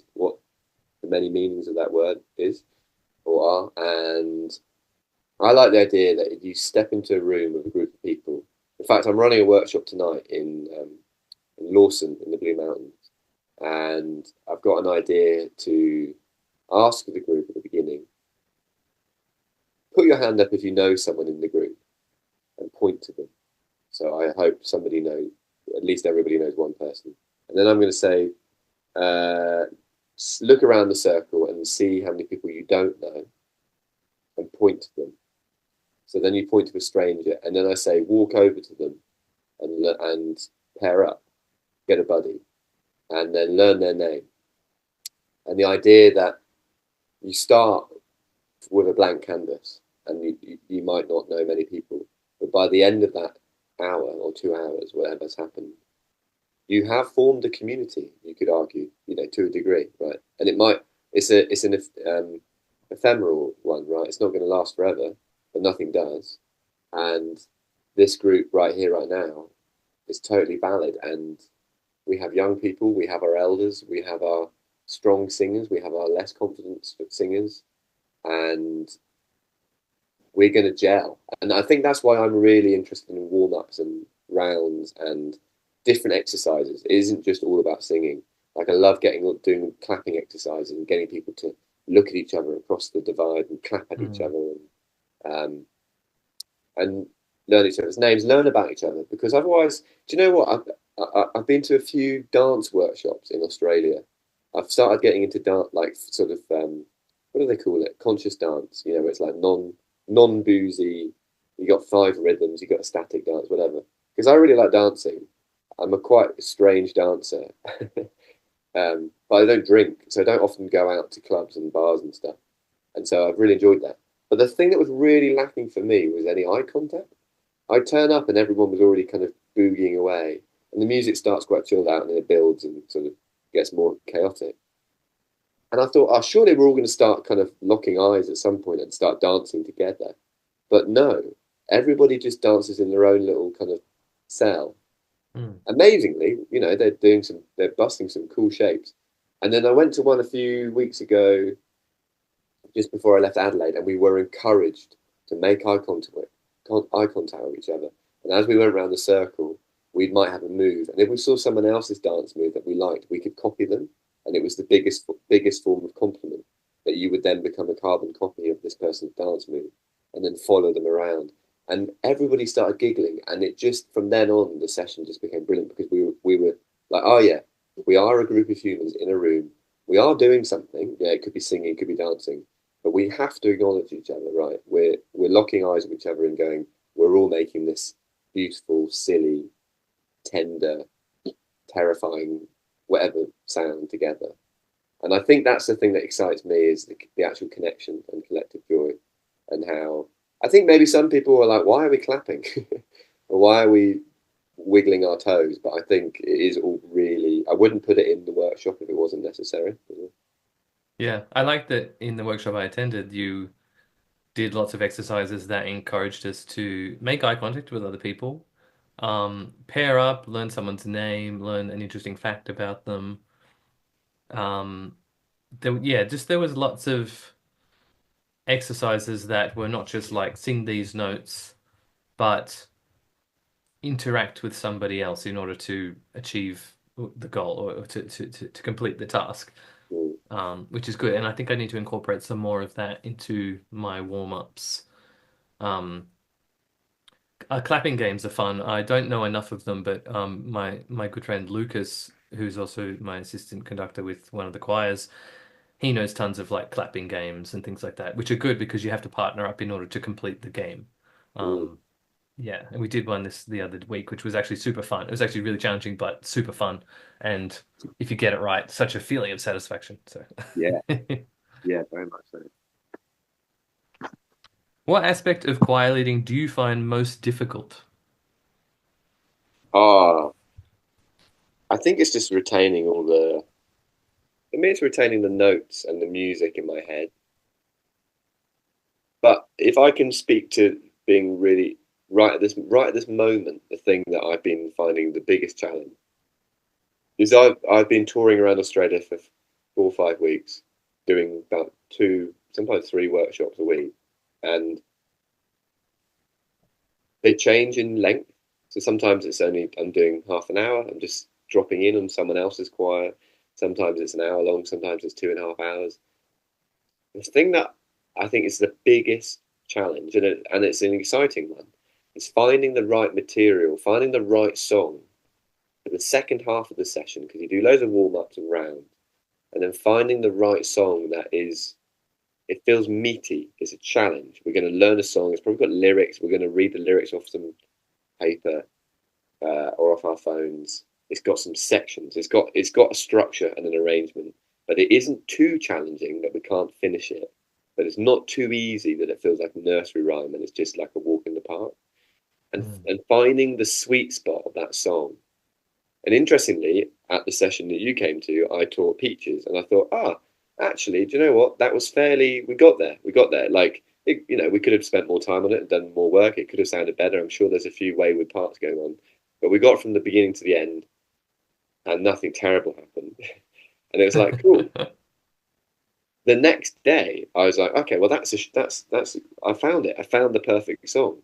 The next day, I did a workshop in near Huskisson in New South Wales, and with a smaller group, and tried to teach features, and it was so much harder. And it was really not happening. At one point, I kind of thought maybe we should abandon this and just do a round and finish on something because you need to finish on a high, and everybody feels a sense of achievement. Yeah. There needs to be challenge to get to that sense of achievement, obviously. But it's just pitching it. Is it too challenging or not enough? And I'm still working on that, and I tried new stuff every week because, like, I found an old song of mine last night from a project about 7 or 8 years ago, which I think could work really well. So I'm going to try and teach it to the choir, to the session I'm doing tonight. So we'll see. But it might also fall flat on its face. You don't know until you try, I guess. Yeah. Yeah, and I imagine if you're moving from place to place as you are at the moment, running a workshop with different people every day, you don't have enough time or as much time to get to know them and know what they can handle and what they can't. So, whereas, I'm working with the same 3 choirs every week, I know them pretty well. I know what their capabilities are. I'm like, I'm going to teach them this song. It's going to push them, but I know they'll be able to get there. Yeah. And I found having like a few key people in the group that are solid singers it works wonders, because sometimes all it takes is one section to have one super switched on person, and like, because that person's there forming the core, they're going to help the other singers around them. I had this experience last night where I was singing with the bass section, and I'm not a bass, but I know I can sing super accurately, and so having me singing super accurately in there really helped the basses kind of coalesce and stay on their part nice and solid. But so useful when you've got kind of like section leaders in the group that you're working with. Yeah, it really enhances the success. But of course, you don't know that whether you're going to have that when you're running a workshop. So yeah, exactly. Tricky. What is a common mistake you've seen other choir leaders make? Yeah, this is a hard one. I don't know if I have any answers for that. I think energy and attention. I think that's the main one. There was a period, I'll admit, for a long time where I didn't go to other workshops because I was so saturated with doing it myself that, I fell in love with being in the choir because I had the experience of being on the receiving end.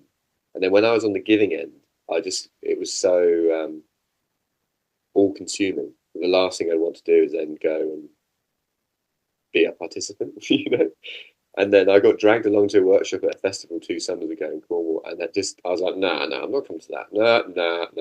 And then I got dragged in, and I felt my body just like relaxing, and me being like, oh, this is why I do it. I love it. And I had such a positive experience, and it was really helpful. It's a bit like I once heard I got very worried once when I heard a theatre director of a company in Cornwall saying something like, a great show. They came to see something, they said, great show. I don't normally like going to see theatre shows anymore, but you guys did really well. And I thought, hang on a minute, you're a theatre director and you don't like going to see theatre shows. Something terribly wrong here, you know? But I think the only thing I've noticed sometimes is people's their energy, and because it's really difficult when you're teaching three parts, and you have to give your attention to one part and let those guys just wait. And sometimes it feels like there's a lot of pressure. You've got all these people waiting for you, and maybe I'm speaking about myself here because I can't really picture any other choir leaders doing this, but it's definitely a thing to look out for everyone. Is that kind of either being too relaxed, and you take too long, and everyone's getting really bored, and you're losing them. You know, the energy of the room is really dissipating, or the other way is that you kind of get really stressed by the pressure, and you start rushing stuff and go, "That's fine. Let's anyway." Right, you guys need attention, and you know, so there's a sweet spot there, I think. Yep, yep. I think every choir leader probably knows this feeling. When I spoke to Chris Robury a few episodes ago, he said something very similar. He said what bothers him is when he's at a workshop and the choir leader is working with one section for ages and everyone else is getting bored. So yeah, it's like striking that balance. When I'm in my own choir rehearsals, I quite like doing duets. So like, say my barbershop chorus, we sing in four parts, and I'm like, all right, let's hear the basses and the tenors do a duet. Leads and baritones, you can just relax. I always let them know, like, I'm going to be working with the basses and tenors for maybe 5 minutes. You guys can relax. So at least they can sit down wherever they are and just Yeah, chill out for a moment. Sometimes I try to go involve them in the listening process as well. And I'm saying, guys, you just heard the basses and tenors. Did they sound tuned when they sang that word? And like just keep them actively listening and engaged. Um, but particularly like if you got a group with some older folks in it, which I do, um, they appreciate sometimes just the sitting down moment. That's always, some people want that. Um, because can be tiring on the voice to be singing the whole time. mhm. But yeah, as you said, there's a balance between singing time versus listening time. You don't want anybody to get bored, and momentum is key. It's got to feel like the momentum is still happening. I've seen some other tricks too, like when you say working with sopranos, but you've just taught the alto part, you could say, altos, I want you to keep humming your part while the sopranos are singing out loud. So that Yeah. way you can sort of hear the harmony, but the sopranos hopefully aren't being too distracted by other notes because they're being hummed as opposed to sang by a different section. Here's a recording of Two Lighthouses performed by Men Are Singing. I would like us to live like two lighthouses at the mouth of a river, each with her own lamp. We would see each other across the water, which would be dangerous and uncrossable. I could watch your shape, your warm shadow, moving in the upper rooms. We would have jokes that were only ours, signs and secrets, flares on birthdays, a rocket at Christmas. Clouds would be cities, we would look for omens and learn the impossible language of birds. I would like us to live like two lighthouses at the mouth of a river, each with her own lamp. We would meet, of course, in cinemas and cafes. What do you wish you were better at? In life or generally, like with choir leading. As broad as you like.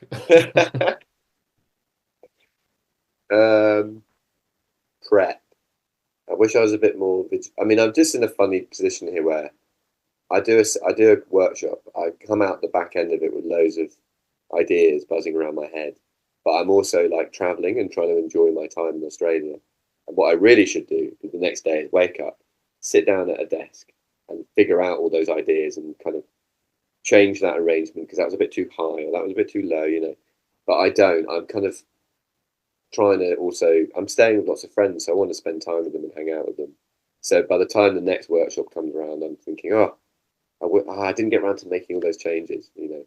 So prep at the moment, but that'll be fine. I'll find some rainy days where there's nothing to do, and I'll do a big pile of prep. Yeah.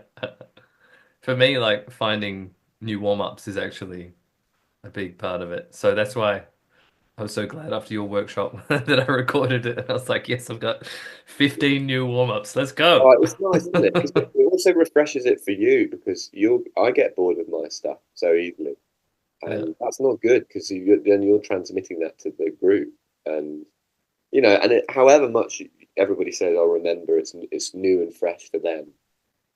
It really helps if it's new and fresh for you as well. Yeah, that's true. You Then keep everyone's saying keep something your like that. own fire burning as well. Yeah, Yeah, totally, totally, totally.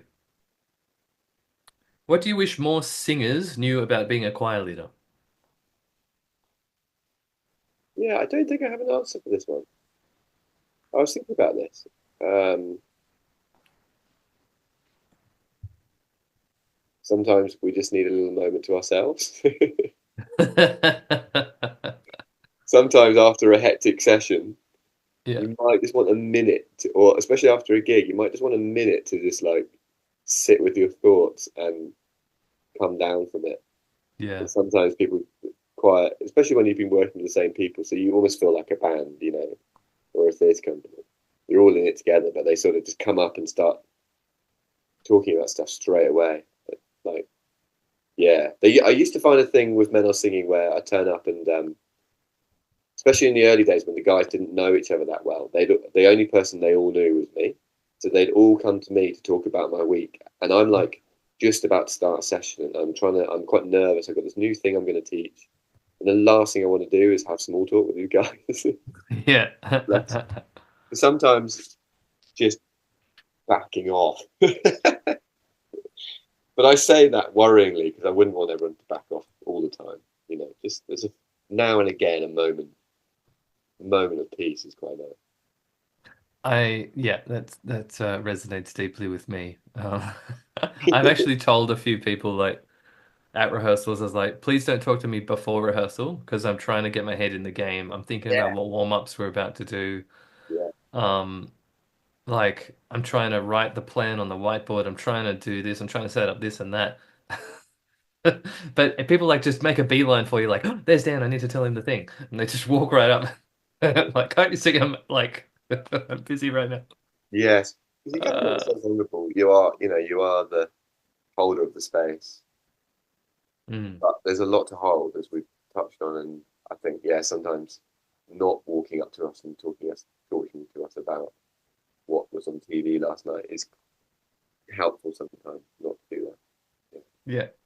It's funny when I one of my previous guests, Vicky Dwyer, she said that at her class she has a couple of minders, and the way she described them sound like they were bodyguards, and they're Yeah, like when they see someone approaching her before a choir begins, they kind of divert them.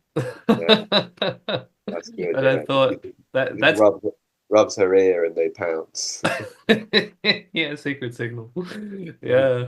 Anyway, I was like, oh, that's quite funny. But yeah, I know we do want to be available. We want to be like friends with everybody in the choir. We want everybody to feel like they can talk to us if they have to. But yeah, I think everybody needs to just have a little bit of empathy or to just hop in the choir leader's shoes for a moment and go, is this the Right. best time to talk to them about this? So, How do you create and sustain a good culture in your choir? yeah, it's something I strive to do, but I think it hopefully comes it's an instinctual thing. Is that the right word? Instinctive. It comes instinctively. Um, One thing I noticed straight away is when people walk in at Men Are Singing, there was a table in the room and it had a pot of money and people put their money in. And I never ever counted the money and I never double checked that everyone had paid. You know, I'd say, just remember there's money there. So if people forgot, if they forgot for 2 weeks, I wouldn't know. And they'd have to just make the effort to remember. And now and again, I say, just remember this is quite a big part of my job. So this is one of the jobs of my week. This is how I make my money. So I appreciate it if you don't, but I'm not going to hassle you. I'm going to trust you. And that instantly sets up a level of trust because I'm not going to harass you for money. I'm also going to leave that pot of money on the table for the whole session. And I wouldn't even dream that somebody was going to take money out of the pot. And if they did, they probably need it more than me.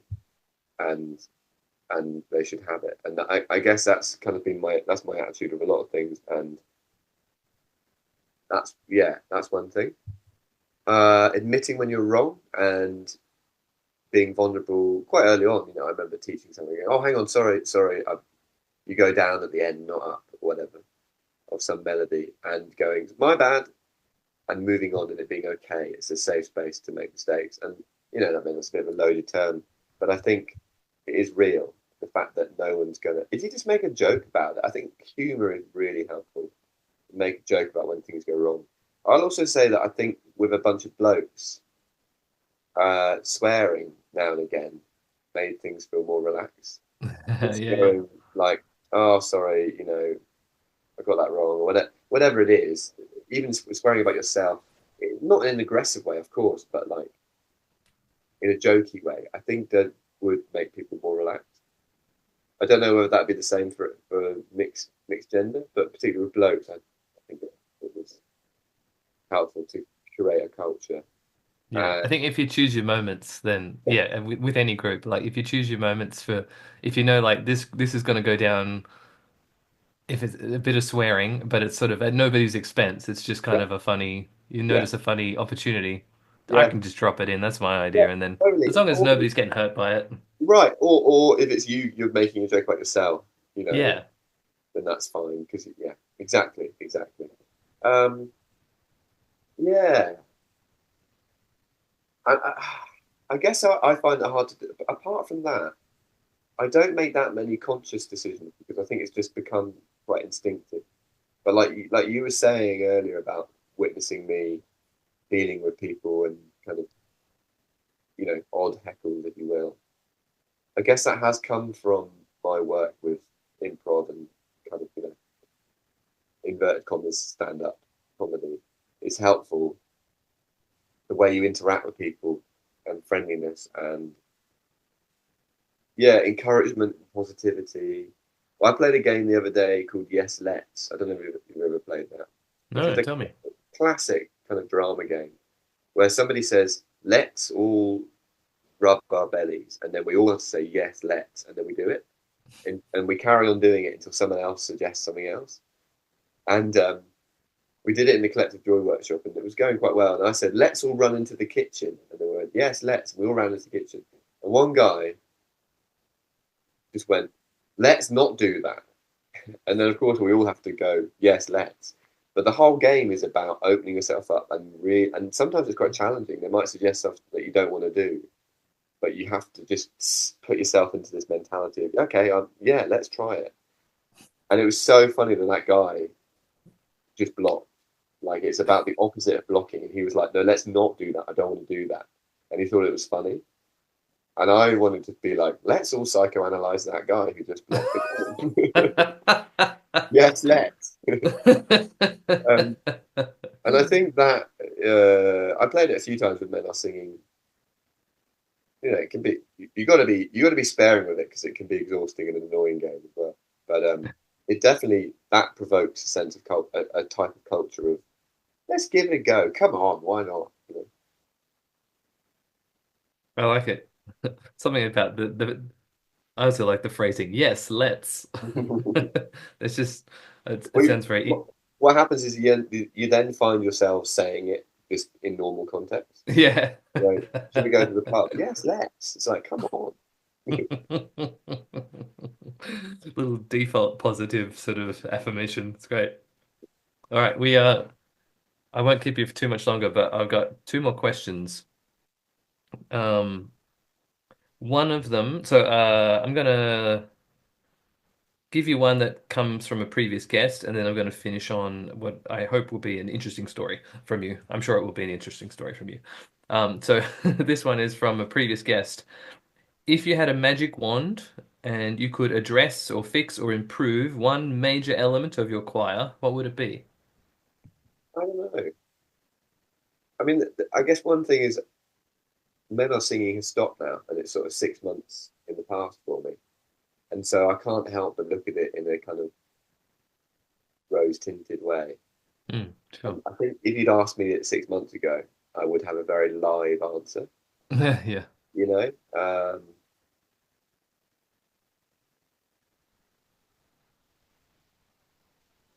I'm sure there was stuff. You know, there was definitely stuff with pitch and tuning, and you know, one or two people that were pretty wayward singers. But I'm glad they were there. I'm trying to think, like, would I change that? But I don't think I would. I'm kind of glad they were there because it was an open door policy, and it was a male voice community choir, you know, and that is, you take the rough with the smooth when you're opening yourself up to that. I don't think I have a very good answer for you for that question. Sorry. That's okay. That's a revealing answer in of itself. So there we go. Let's close with this one. What is the worst / strangest / most unexpected thing that ever happened at a performance? I mean, it should have been expected, really, but it ties up nicely with your, you know, talking about peaches. I have a video on my phone somewhere of us doing a gig in a greenhouse, and it's a place called Potager Gardens, Potager Cafe, near Falmouth, where I grew up. We did this gig, and it was kind of like an evening soiree thing where I think people maybe were eating. They do very delicious, quite fancy food there, and then people were sat around a table, with candlelit, in this kind of warm greenhouse. Big, yeah, it's quite nice. It's a very pleasant space, and we sang, and it was like candlelit tables, and everybody had drinks. And by that point, we'd got rid of the really big, net breaking, the whiplash inducing peach, and I'd made these two smaller ones that were kind of like, I don't know, double the size of a football maybe. And we had a conversation before the gig started of, do we think this is a good idea, throwing the peach away? And we thought, well, we'll just keep it, you know, keep it fairly low to the ground. Will we smash, the whole house is made of glass, this whole building. So will we smash a window? And I'm glad to say we didn't. However, what happened, and it's on video, is the peaches went out into the audience. And of course, when an inflatable thing comes to you, the idea is that you kind of back them away and everybody goes, woo, and it's really fun. And most of the people got the memo, apart from this one table who sat down the front. And you know when you do a gig and you've just got these like sour-faced people who are just, I don't know, maybe they've had some really bad news that day, but they probably shouldn't have come out because they're just not, like, it's just stone. It's like doing a gig to some stone pillars, you know? And they weren't giving any energy back. And then the peaches are going around, and they were like, oh, they're doing that, are they? And of course, their table is just a vulnerable target of wine glasses with champagne and, you know, wine and whatever. And they weren't batting them around. So in this video, it's so amazing. It's all going crazy, and everyone's going, millions of peaches, peaches for me, and everybody's clapping and screaming with delight, apart from this one table, and then the peach just goes, shabang, goes right into the middle and smashes half the glasses, right? And they look up and go, oh, and they're outraged, they're so cross. And in that moment of like outrage, another peach comes and smashes the other half of the table. And then I think wine goes over somebody's leg. No.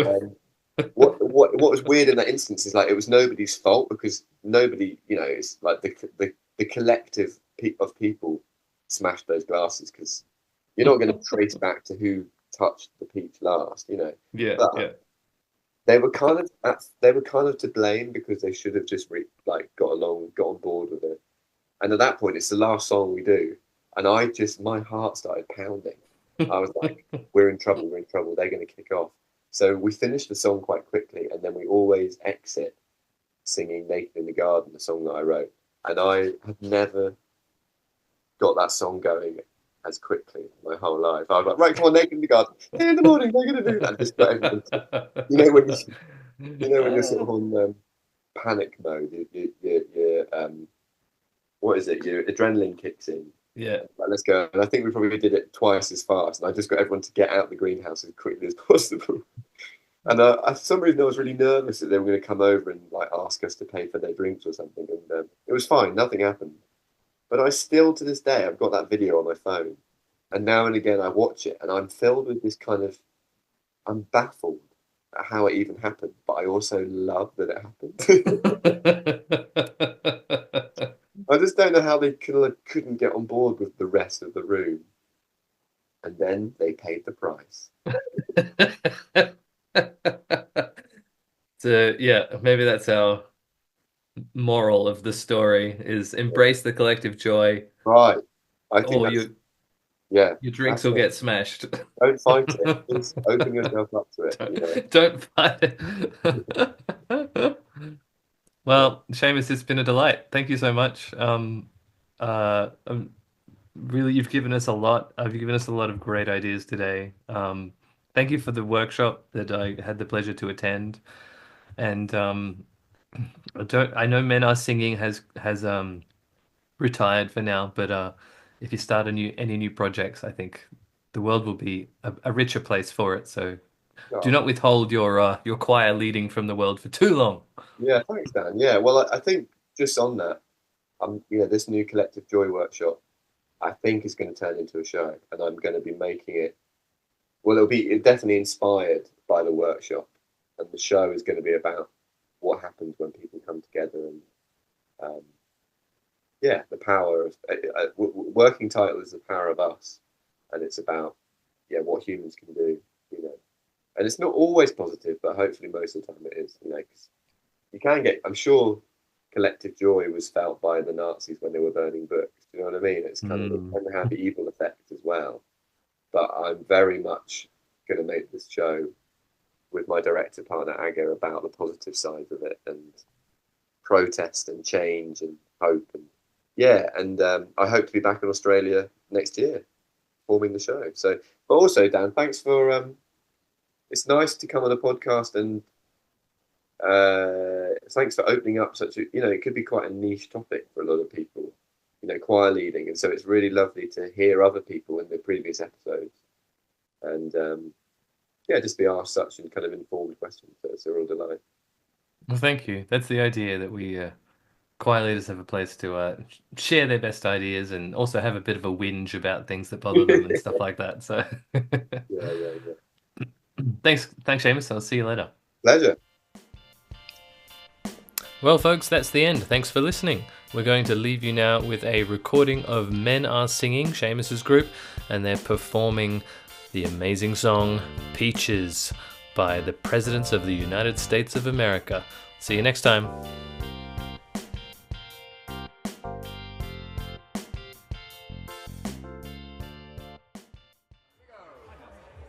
3, 4.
I'm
Thank you very much, Port Eliot Festival.